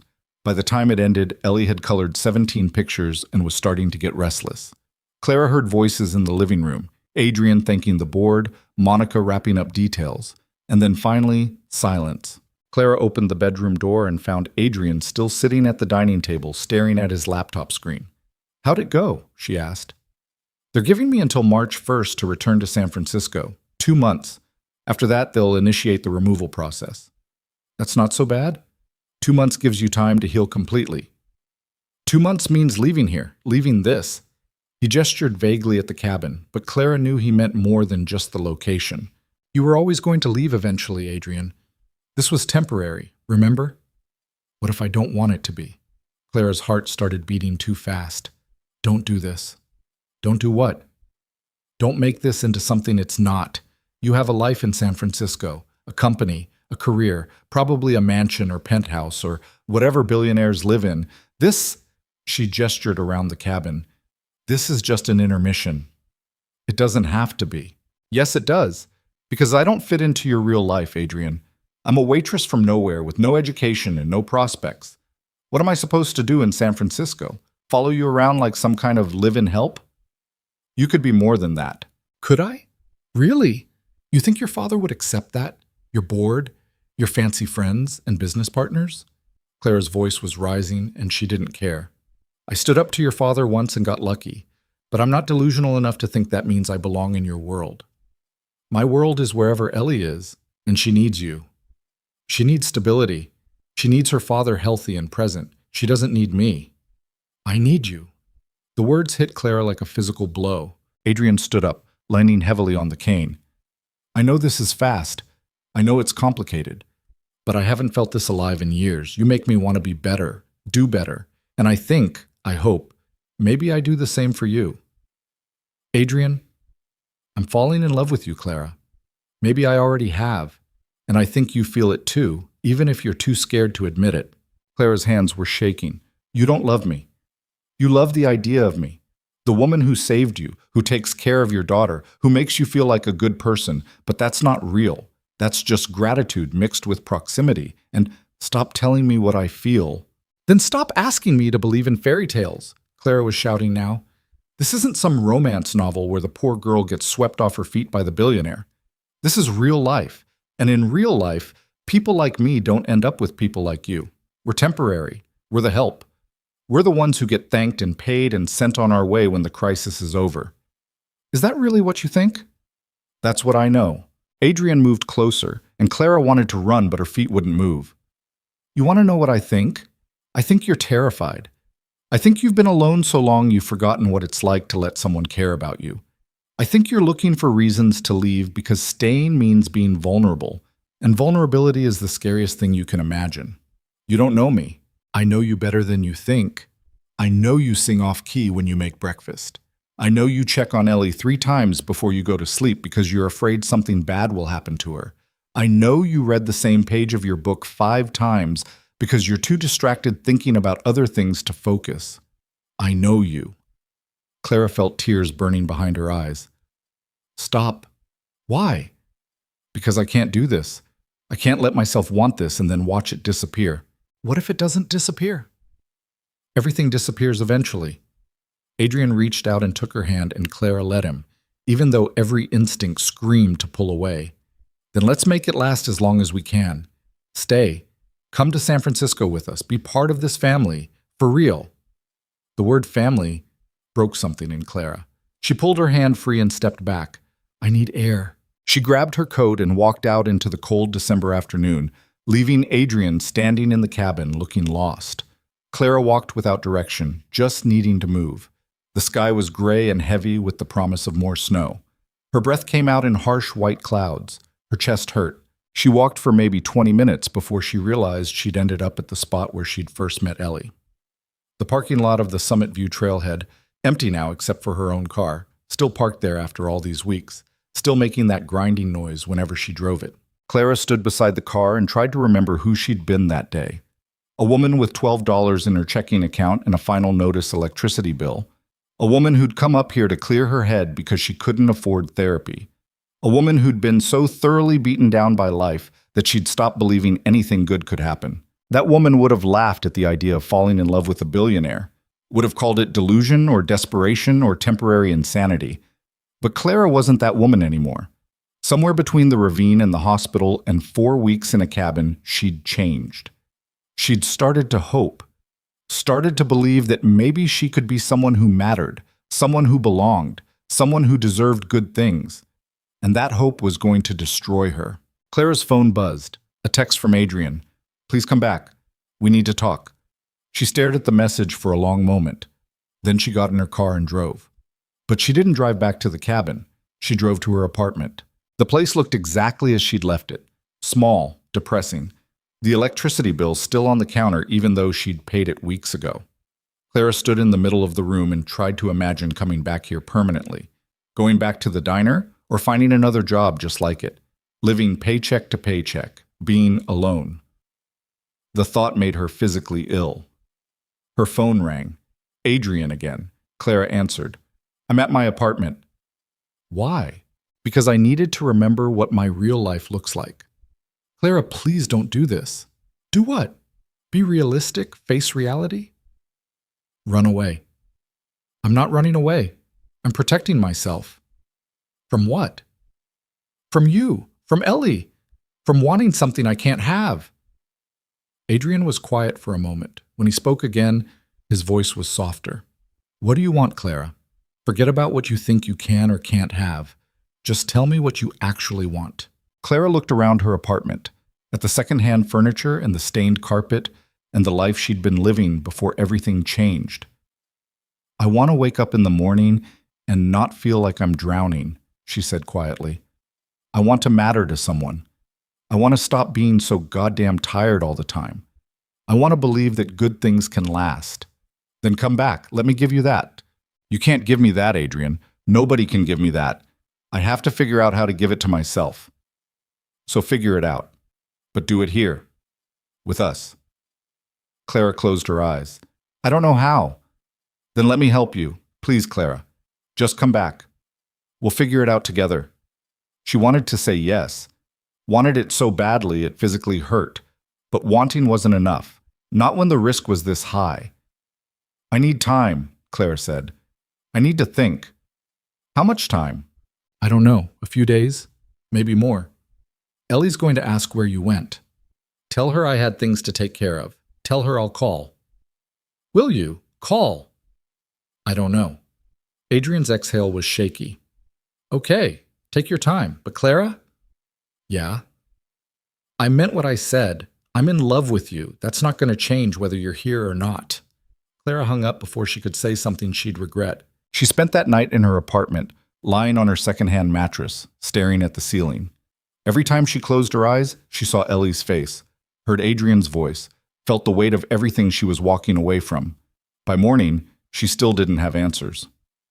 Clara went to the diner. Her old boss, Dale, did a double-take when she walked in. "Thought you quit," he said. "I did. I'm not here for my job back. I just wanted to talk." They sat in a booth, the breakfast rush dying down around them. Clara ordered coffee she didn't drink and tried to find the words. "You ever feel like your life split into two versions?" she asked finally. "Like there's the person you are and the person you could be and they're completely different?" Dale shrugged. "Everyone feels that way sometimes. But how do you choose? How do you know which version is real?" "The real one is whichever you commit to. The rest is just fantasy." Clara thought about that. What if the fantasy is better? Then maybe it's not fantasy. Maybe it's just scary. She left the diner without finishing her coffee. Spent the next 2 days cleaning her apartment, sorting through belongings, trying to figure out what she'd take if she decided to leave permanently and what she'd leave behind. The framed photo of her parents went in the take pile immediately. Everything else felt negotiable. On the third day, Clara's phone rang. Not Adrien this time. Monica. "We have a problem," Monica said without preamble. Clara's stomach dropped. "What kind of problem?" "Ellie's sick. High fever, won't eat, keeps asking for you. Adrien's trying to handle it, but he's not exactly mobile enough to take care of a sick 4-year-old while managing the company." "Did you call a doctor?" "Doctor came this morning. Said it's just a virus, should pass in a few days. But Clara, she's miserable, and Adrien is falling apart watching her suffer." Clara was already grabbing her keys. I'm on my way. The drive back to Cedar Ridge took 40 minutes and felt like 4 hours. Clara's mind raced the entire time, cataloging worst-case scenarios. What if it wasn't just a virus? What if Ellie needed the hospital? What if... She pulled into the cabin driveway and was out of the car before the engine fully stopped. Inside, she found Adrien on the couch holding Ellie, who looked tiny and miserable wrapped in a blanket. Her face was flushed with fever, her hair damp with sweat. "Clara!" Ellie's voice was hoarse but relieved. Clara crossed the room and knelt beside the couch. "Hey, kiddo, I heard you're not feeling good." "I'm sick, and Daddy's worried even though he says he's not." Adrien met Clara's eyes over Ellie's head. The relief in his expression was overwhelming. "You came back," he said quietly. "Of course I came back. I thought, we'll talk later. Right now, let me help." Clara spent the rest of the day taking care of Ellie, checking her temperature, getting her to sip water, reading stories in a soft voice, while the little girl dozed fitfully against her shoulder. Adrien watched from the doorway, trying to be useful, but mostly just getting in the way. "I don't know how to do this," he admitted at one point. "The business stuff I can handle, but when she's sick, I feel completely useless." "You're not useless. You're scared. There's a difference." "How do you stay so calm?" "I'm not calm. I'm terrified. But panicking doesn't help her, so I'm putting it aside until later." "When's later?" "Probably tonight after she falls asleep and I have a minor breakdown in the bathroom." Adrien smiled slightly. "Can I join you for the breakdown?" "If you want." By evening, Ellie's fever had come down slightly. She managed to eat a few crackers and keep down some ginger ale. Around 8, she finally fell into a deeper sleep, curled up on the couch with her head in Clara's lap. Adrien sat in the chair across from them, watching. "I missed you," he said quietly. "These past 3 days. The cabin felt wrong without you here." "I missed you too," Clara admitted. "Both of you. That's what scared me." "Why does missing us scare you?" "But because missing people means caring about them, and caring about people means they can hurt you." "I don't want to hurt you." "I know, but it might happen anyway, not on purpose, but just because life is messy and complicated and nothing ever works out the way you plan." Adrien leaned forward. "So what do we do?" Clara looked down at Ellie sleeping in her lap, at this little girl who'd stumbled into her life and grabbed hold of her heart without permission. "I don't know," Clara said, "but I know I can't leave. Not yet. Maybe not ever. Even though it terrifies me." "Is that a yes, to coming to San Francisco?" "It's a maybe, a really strong maybe, but I need some things first." "Like what?" "Like my own space, not living in your house like staff. An apartment nearby, maybe. Somewhere that's mine." "Done. What else?" "A job. Something real. I'm not going to be a kept woman sitting around waiting for you to come home from the office." "What kind of job?" Clara thought about that. "I don't know. Something with kids, maybe? I'm good with kids. Or I could go back to school, get a degree, figure out what I actually want to do with my life." "I'll pay for it. School, I mean." "No, I'll take out loans like everyone else." "That's ridiculous. I have the money. And I have my pride. Let me keep it." Adrien opened his mouth to argue, then closed it. "Okay, loans, your choice. And therapy. I need to start seeing someone. Deal with my shit properly instead of just pushing it down. I'll go too, to therapy. We can both work on our shit." Clara smiled despite herself. "Look at us, being emotionally healthy adults. We're a mess." "Yeah, but maybe we can be a mess together." "Is that a yes? A real one?" Clara took a breath. This was the moment, the cliff edge. One step forward meant commitment, meant vulnerability, meant believing that maybe, just maybe, she deserved good things. "Yeah," she said. "It's a real yes. I'll come to San Francisco. I'll be part of this. Whatever this is." Adrien stood up and crossed to the couch, kneeling beside her. He took her hand and brought it to his lips. "I love you," he said. "I know it's fast and probably crazy, but I do." Clara's throat tightened. "I love you too, even though it scares the hell out of me. We'll be scared together." "Okay." They stayed like that for a long moment, Clara's free hand stroking Ellie's hair while Adrien held her other hand, the three of them connected in the quiet cabin. This wasn't how Clara had imagined her life going. Wasn't anything close to what she'd expected when she'd driven up to that parking lot 5 weeks ago with $12 in her account and no hope left. But somehow, impossibly, it was real. And maybe real was enough. The next morning, Ellie woke up feeling better. Still tired, still a little feverish, but asking for pancakes and announcing that being sick was boring and she wanted to play. "I'll make the pancakes," Adrien said, "if someone helps me." "I'm sick, Daddy. I can't help." "Not you, Clara."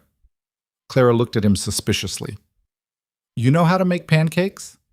"I'm a man of many talents." "Can any of those talents keep pancakes from burning?" "Guess we'll find out."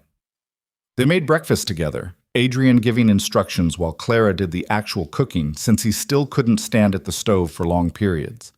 Ellie sat at the table offering completely unhelpful suggestions like, make them shaped like dinosaurs, and add chocolate chips and gummy bears.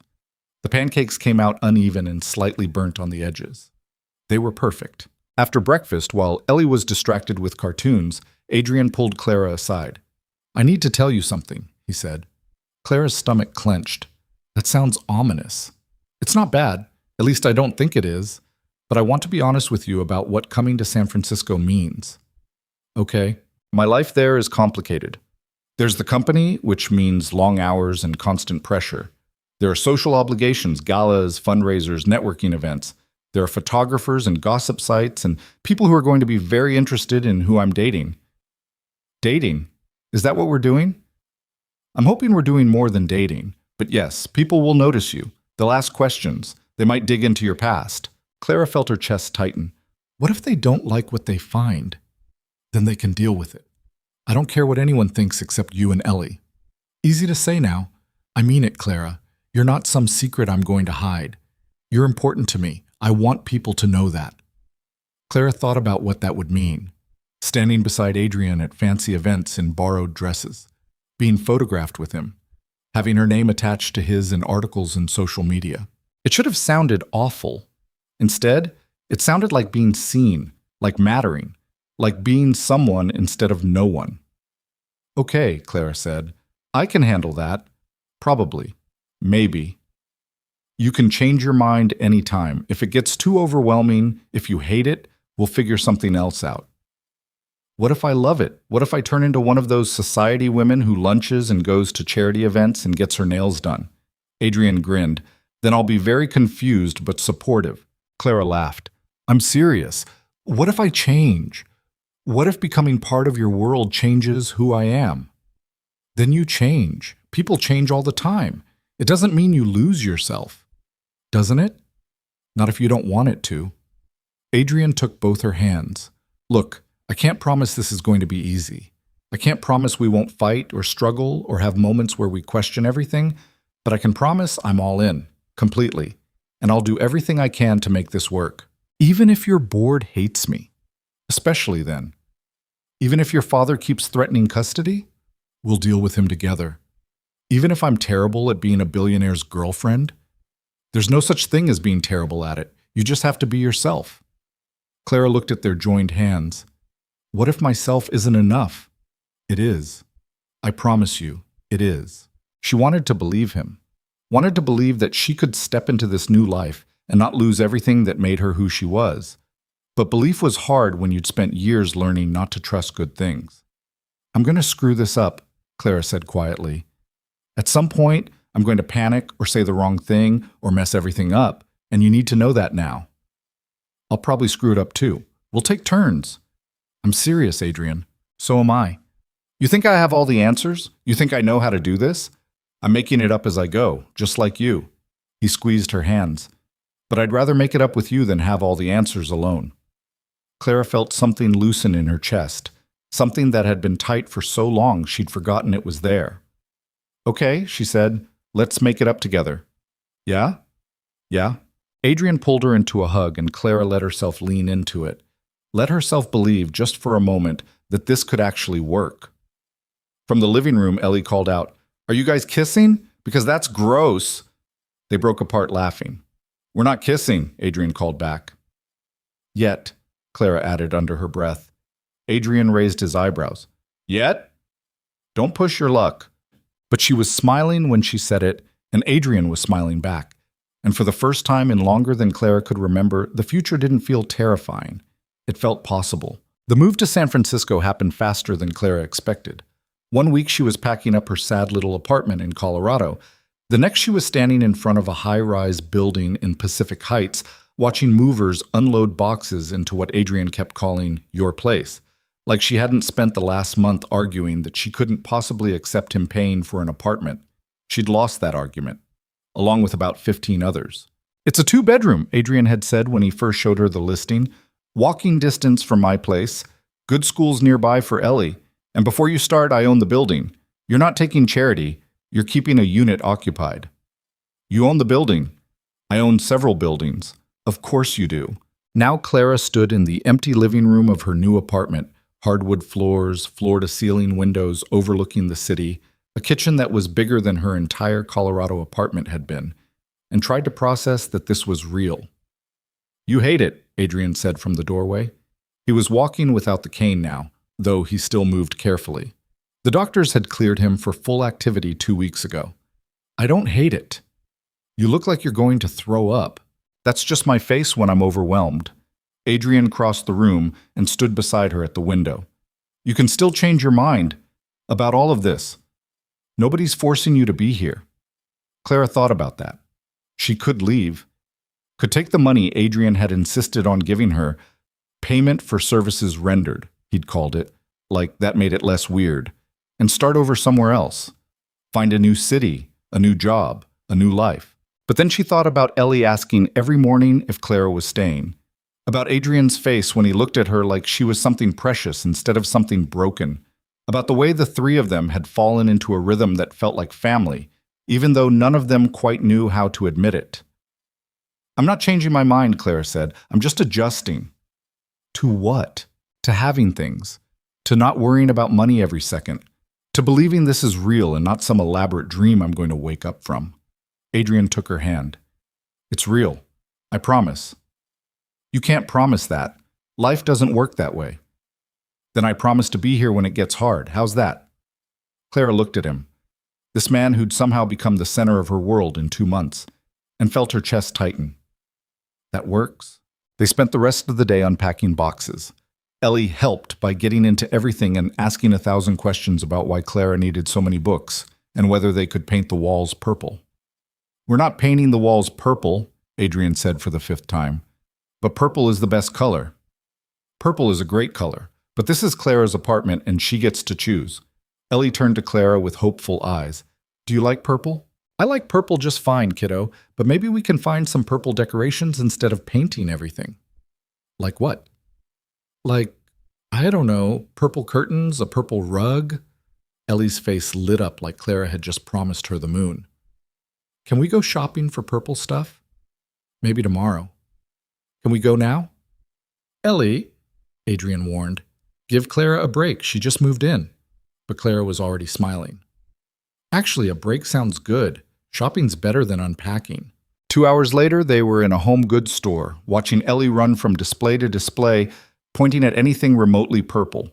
Adrien pushed the cart while Clara tried to rein in the 4-year-old's enthusiasm. We don't need 12 purple pillows, Clara said. But they're all different purples. She's not wrong, Adrien said. Clara shot him a look. You're not helping. I'm staying neutral. They ended up with 6 purple pillows, a purple throw blanket, purple curtains that Ellie insisted were the perfect shade, and a lamp shaped like a unicorn that had nothing to do with purple but Ellie loved anyway. At the checkout, Clara reached for her wallet, and Adrien put his hand over hers. I've got it. Adrien, it's for Ellie. Consider it her housewarming gift to you. Ellie doesn't have money. She's 4. Then consider it my housewarming gift and stop arguing. Clara wanted to fight him on it, wanted to maintain some independence, some proof that she wasn't just accepting handouts. But Ellie was looking at her with such pure joy over the purple pillows that Clara couldn't bring herself to make it weird. Fine, she said, but I'm buying dinner. Deal. They got pizza from a place Adrien claimed made the best pepperoni in the city. Ate it sitting on Clara's empty living room floor because she didn't have furniture yet. Ellie between them chattering about which purple pillow should go where. This one goes on the couch, Ellie announced. When you get a couch, it's the boss pillow. The boss pillow? Clara asked. The one in charge of all the other pillows. That makes sense, Adrien said seriously. Every pillow collection needs a boss. Ellie beamed at him, then turned to Clara. Are you happy you moved here? The question caught Clara off guard. Yeah, kiddo, I'm happy. Even though your apartment is empty? Even though. We'll fill it up eventually. With purple stuff? With some purple stuff and some other stuff. Ellie considered this. Okay, that's good, because Daddy was really sad when you were gone those 3 days, and I don't want you to go away again. Clara's throat tightened. She looked at Adrien, who was suddenly very interested in his pizza. I'm not going away, Clara said. I'm right here. Promise? I promise. Ellie nodded, satisfied, and went back to organizing the pillows by shade. After dinner, Adrien took Ellie home. His place was 3 blocks away, a penthouse that Clara had only seen once and found appropriately intimidating. And Clara was left alone in her new apartment with half-unpacked boxes and purple pillows and the strangest feeling of contentment she'd had in years. Her phone buzzed. A text from Adrien. She's asking if you'll come to breakfast tomorrow. Apparently I make terrible pancakes and only you know the right way. Clara smiled and typed back. Tell her I'll be there. But your pancakes aren't that terrible. Adrien's response came immediately. Liar. See you at 8. Clara set her phone down and looked around the apartment. At the boxes that still needed unpacking. At the purple curtains they'd hung in the bedroom. At the windows showing a city she'd never imagined living in. This was her life now. The thought should have terrified her, should have sent her spiraling into panic about all the ways it could go wrong. Instead, she felt something that might have been peace. The next 3 weeks were a blur of adjustment. Clara started therapy with a woman named Dr. Sarah Chen, who had an office in the marina and a direct approach that Clara appreciated. Started looking into community colleges that offered early childhood education programs. Started learning how to navigate a city that felt massive and overwhelming and nothing like anywhere she'd lived before. She also started spending most of her time at Adrien's place. It wasn't intentional.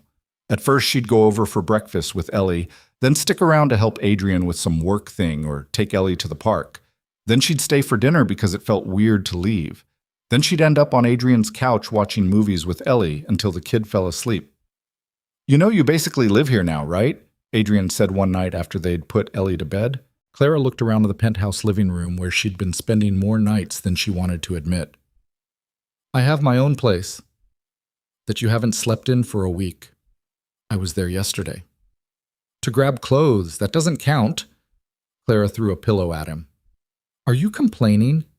Not even a little bit. I'm just saying, if you wanted to make it official, I wouldn't object. Make what official? You. Here, with us. Clara's heart started beating faster. Adrien, I'm not asking you to marry me. Relax. I'm just saying you could move in. For real.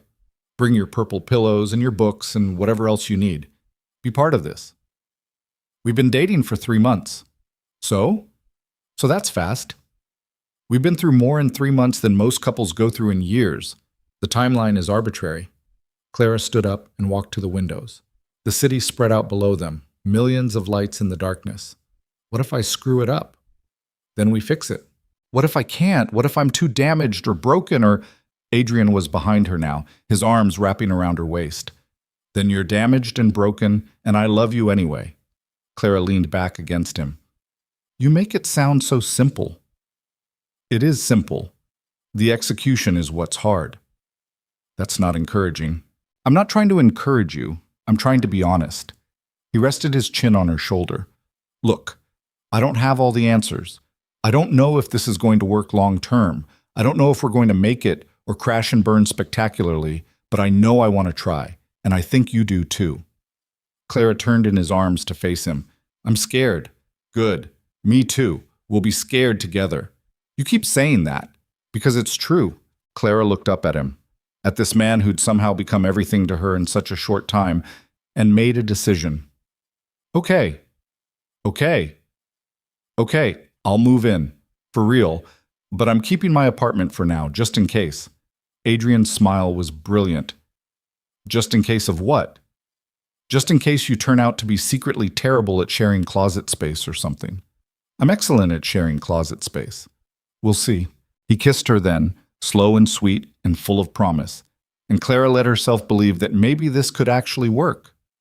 The move happened gradually. A box of books here, some clothes there, her purple pillows taking over Adrien's minimalist couch. Ellie was thrilled, Adrien was relieved, and Clara was still waiting for the other shoe to drop. It didn't.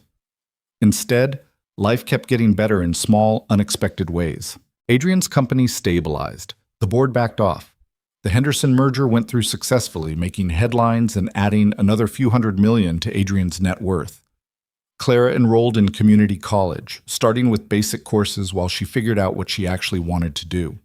Discovered she liked studying, liked learning things that had nothing to do with survival. Ellie started kindergarten at a private school that cost more than Clara's old annual salary. Made friends. Stopped having nightmares about the woods, started calling Clara Clara Mom, which made both Clara and Adrien freeze the first time it happened. "Is that okay?" Ellie had asked, worried. "That I call you that?" Clara had been too choked up to answer. Adrien had stepped in. "That's more than okay, baby, if Clara's good with it." Clara had nodded, unable to speak. Ellie had beamed and gone back to her coloring like she hadn't just casually destroyed Clara's emotional walls completely. 3 months after moving to San Francisco, Clara finally gave up her separate apartment. 6 months in, she and Adrien stopped referring to it as Adrien's place and started calling it home. 9 months in, Clara realized she'd stopped waiting for everything to fall apart. She mentioned it to Dr. Chen during their weekly session. "That's growth," Dr. Chen said. "You're learning to trust stability." "Feels weird. Good weird or bad weird?" "Good weird, but also scary. Like if I stop waiting for disaster, that's when it'll hit." "And if disaster never comes?" Clara thought about that. "Then I guess I'll have wasted a lot of energy being anxious for nothing." Exactly. It was almost a year to the day after the accident when Adrien brought up marriage. They were in the kitchen making dinner, Clara chopping vegetables while Adrien attempted to cook chicken without burning it. When he said casually, like he was commenting on the weather, "I want to marry you," Clara's knife slipped. "What?" "I want to marry you. Eventually, no pressure on timeline, but I wanted you to know that's where my head's at." "You're proposing while cooking chicken?" "I'm not proposing. I'm stating intention. There's a difference." Clara set down the knife and turned to face him. "Adrien, before you panic, I'm not asking for an answer. I'm not even asking the question yet. I'm just telling you that I see a future with you, a real one. Marriage, maybe more kids if you want them, growing old together, the whole thing." "More kids? Or not? Whatever you want. I'm flexible on details. I'm just not flexible on you." Clara felt tears burning behind her eyes. "You can't just drop something like that while we're making dinner." "Why not?" "Because it's insane. We've been together less than a year. We've been together since the moment Ellie found you in that parking lot. Everything else is just paperwork." "That's not how relationships work." "Says who?" "Says everyone. Says normal people who don't fall in love in crisis situations and build their entire lives around each other in less than 12 months. Adrien turned off the stove and moved closer. "Clara, look at me." She did. "Do you love me?" he asked. "You know I do." "Do you want to spend your life with me? With us?"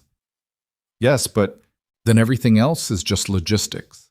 We can get married tomorrow or 5 years from now. Doesn't matter to me. What matters is that you know I'm committed, completely, forever. And I need to know if you are too." Clara's hands were shaking. "This is terrifying. I know. What if I'm a terrible wife?" "Then you'll be a terrible wife, and I'll love you anyway." "What if we fight? What if we grow apart? What if—" Adrien put his hands on her shoulders. "What if we don't? What if we fight sometimes, but work through it? What if we grow together instead of apart? What if this is actually the real thing and we both just got lucky?" Clara looked up at him through tears. "I don't believe in luck." "Then believe in us." And somehow, impossibly, Clara found that she did. "Ask me again in 6 months," she said, "with a ring and a proper proposal, not in the kitchen while the chicken's burning." Adrien glanced at the stove. Shit, the chicken. They saved dinner, barely, ate slightly charred chicken with vegetables, and laughed about Adrien's terrible timing. Later, after Ellie was asleep and they were curled up on the couch together, Adrien said quietly, I meant it. About marriage. About forever. I know. And you're really making me wait 6 months? At least 6 months. Maybe more if you keep cooking chicken that badly. That's fair? Clara nestled closer against his chest. Adrien? Yeah. Thank you. For what? For not giving up on me. For being patient. For seeing something in me worth fighting for. You make it sound like charity. It's not. You're the best thing that ever happened to me. Besides Ellie. I'm second to a 4-year-old? 5-year-old now. She had a birthday. Still second place. Fine. You're tied for first. Happy? Clara smiled against his shirt. Yeah, I'm happy. And she was. For the first time in longer than she could remember, Clara Hayes was genuinely, completely happy. The proposal came 7 months later, not 6. Adrien claimed he'd been waiting for the perfect moment, but Clara suspected he'd just been nervous. He did it at the cabin in Cedar Ridge. They'd gone back for the holidays, wanting to show Ellie where everything had started. The place was covered in snow, exactly like that first day. But this time there was no fear, no danger. Just the 3 of them building snowmen and drinking hot chocolate and being a family. On Christmas Eve, after Ellie was asleep, Adrien took Clara outside to look at the stars. It's freezing, Clara complained, but she went anyway. I know, I have a blanket. They sat on the porch, wrapped in a thick down blanket, watching their breath make clouds in the night air. The stars were brilliant out here, away from the city lights. Clara had forgotten how many there were. You know what I was thinking about? Adrien said. How cold it is. How different everything is from a year ago. How if I hadn't fallen in that ravine, if Ellie hadn't found you, if you'd driven away 5 minutes earlier, none of this would exist. Lot of ifs. Lot of luck. I thought we didn't believe in luck. We believe in something. Call it what you want. Clara leaned her head on his shoulder.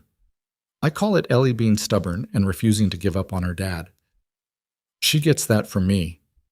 The stubbornness? The refusing to give up part. Adrien shifted and Clara felt him reach into his pocket. When she looked over, he was holding a small velvet box. Her heart stopped. I know you said 6 months, Adrien said, and I made you wait 7, but I couldn't wait anymore because every day I don't call you my fiancé feels like a wasted day.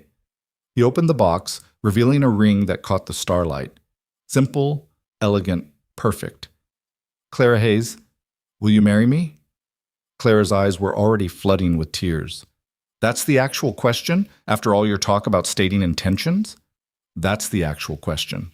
You're sure? Even though I'm a mess and I have baggage and I still can't make pancakes worth a damn? Especially because of all that. Clara looked at the ring, then at Adrien, then back at the ring.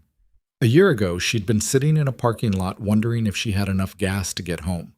Wondering if anything in her life would ever get better. Wondering if she mattered to anyone. Now she was here.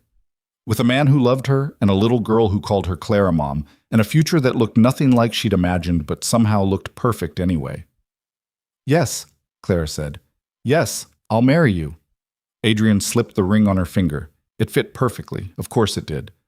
And kissed her while snow started falling around them, soft and quiet and beautiful. When they pulled apart, Clara was crying and laughing at the same time. We're getting married. We're getting married. I'm going to be Ellie's stepmom. Legally, yeah, but you've been her mom for a while now. Clara looked at the ring on her finger, catching the light. This is insane. Best kind of insane. Your father's going to have opinions. Let him. I don't care. Your board's going to have opinions. Also don't care. I care. Adrien took her face in his hands. Then we'll deal with them together. But Clara, I need you to hear this. You're not a liability. You're not someone I'm settling for. You're the person I choose every day, no matter what anyone else thinks. Even when I'm difficult, especially then. Even when I panic and try to run away, I'll just follow you. That's kind of creepy. That's commitment. Clara laughed and kissed him again, tasting snow and happiness and a future she was finally ready to believe in. Inside, they could hear Ellie stirring, probably woken by their voices. A moment later, the front door opened and the little girl appeared, wrapped in her blanket. What are you doing out here? She asked, rubbing her eyes. It's cold. We were looking at stars, Clara said. Did you find good ones? The best ones. Ellie shuffled over and wedged herself between them on the porch swing, pulling their blanket over all three of them. Can I look too? Course you can, baby, Adrien said. They sat there together, three people who'd found each other in the worst circumstances and somehow built something beautiful anyway. The snow kept falling, the stars kept shining. And for once, Clara didn't worry about the future or the past or all the ways things could go wrong. She just sat there with her family and felt grateful. The wedding happened 6 months later in a small ceremony at the cabin. Just close friends, Monica, a few colleagues from Adrien's company, and Richard Cole, who'd been surprisingly civil once he realized Adrien was actually happy.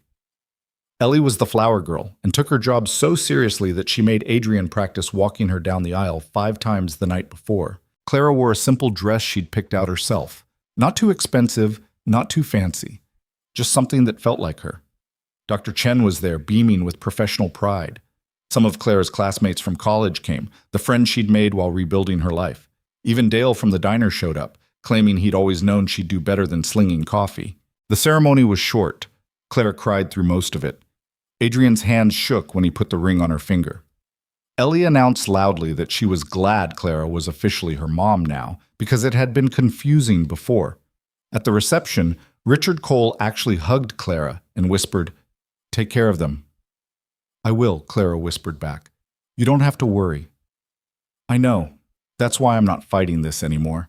It wasn't a complete peace offering. Richard was still difficult, still opinionated, still convinced he knew best. But he was trying, and trying was enough. Monica made a toast about how she'd been skeptical at first, but Clara had proven herself invaluable to Adrien and Ellie both. "And to be honest," Monica said, raising her glass, "Adrien's a lot less of a nightmare to work with now that he's happy. So thank you, Clara, for making my job easier." Everyone laughed. Adrien pretended to be offended. Clara just smiled.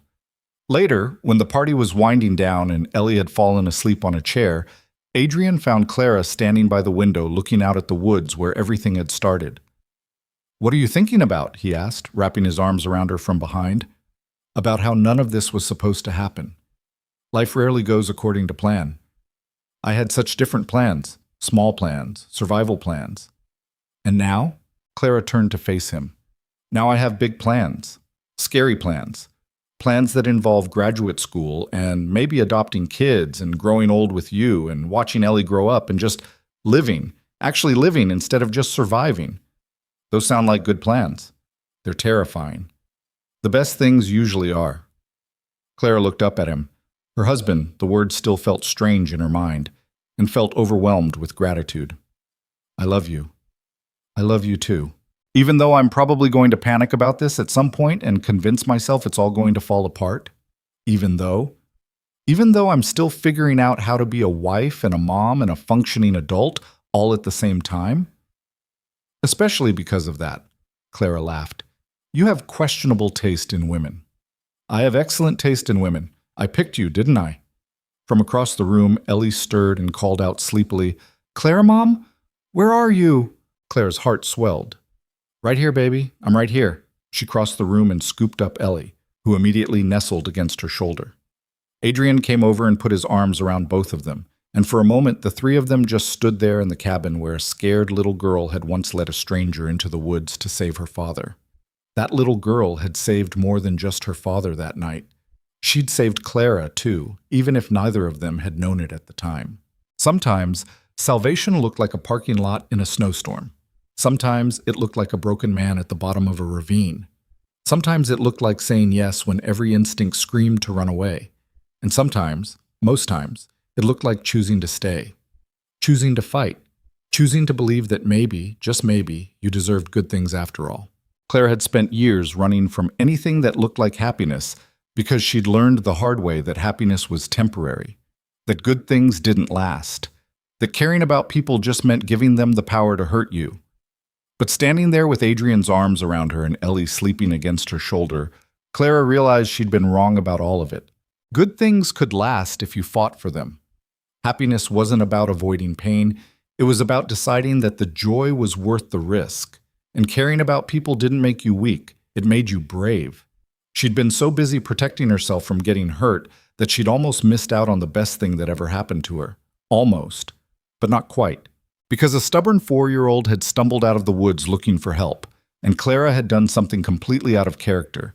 She'd said yes. She'd followed a scared child into the darkness. She'd pulled a stranger from a ravine.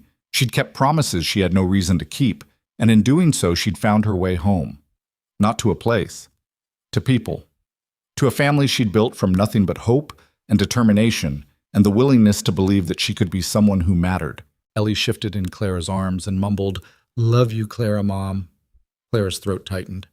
"Love you too, kiddo." Adrien kissed the top of Clara's head. "Ready to go home?" Clara looked around the cabin one last time, at the place where her old life had ended and her new one had begun, at the woods visible through the window, dark and quiet and no longer frightening. "Yeah," she said, "I'm ready." They gathered their things and headed out to the car, Ellie half asleep between them, the stars brilliant overhead. Tomorrow they'd drive back to San Francisco, back to their real life with school and work and all the beautiful mundane chaos of being a family. But tonight, driving through the mountains with her husband beside her and her daughter sleeping in the back seat, Clara allowed herself to simply be happy, to believe in the impossible, to trust that some stories, against all odds, actually did have happy endings. And maybe the biggest lesson she'd learned wasn't about love or family or second chances. Maybe it was simpler than that. Maybe it was just that sometimes, when life gives you a choice between walking away and staying to help, you should stay. Because you never know who you might save, or who might save you.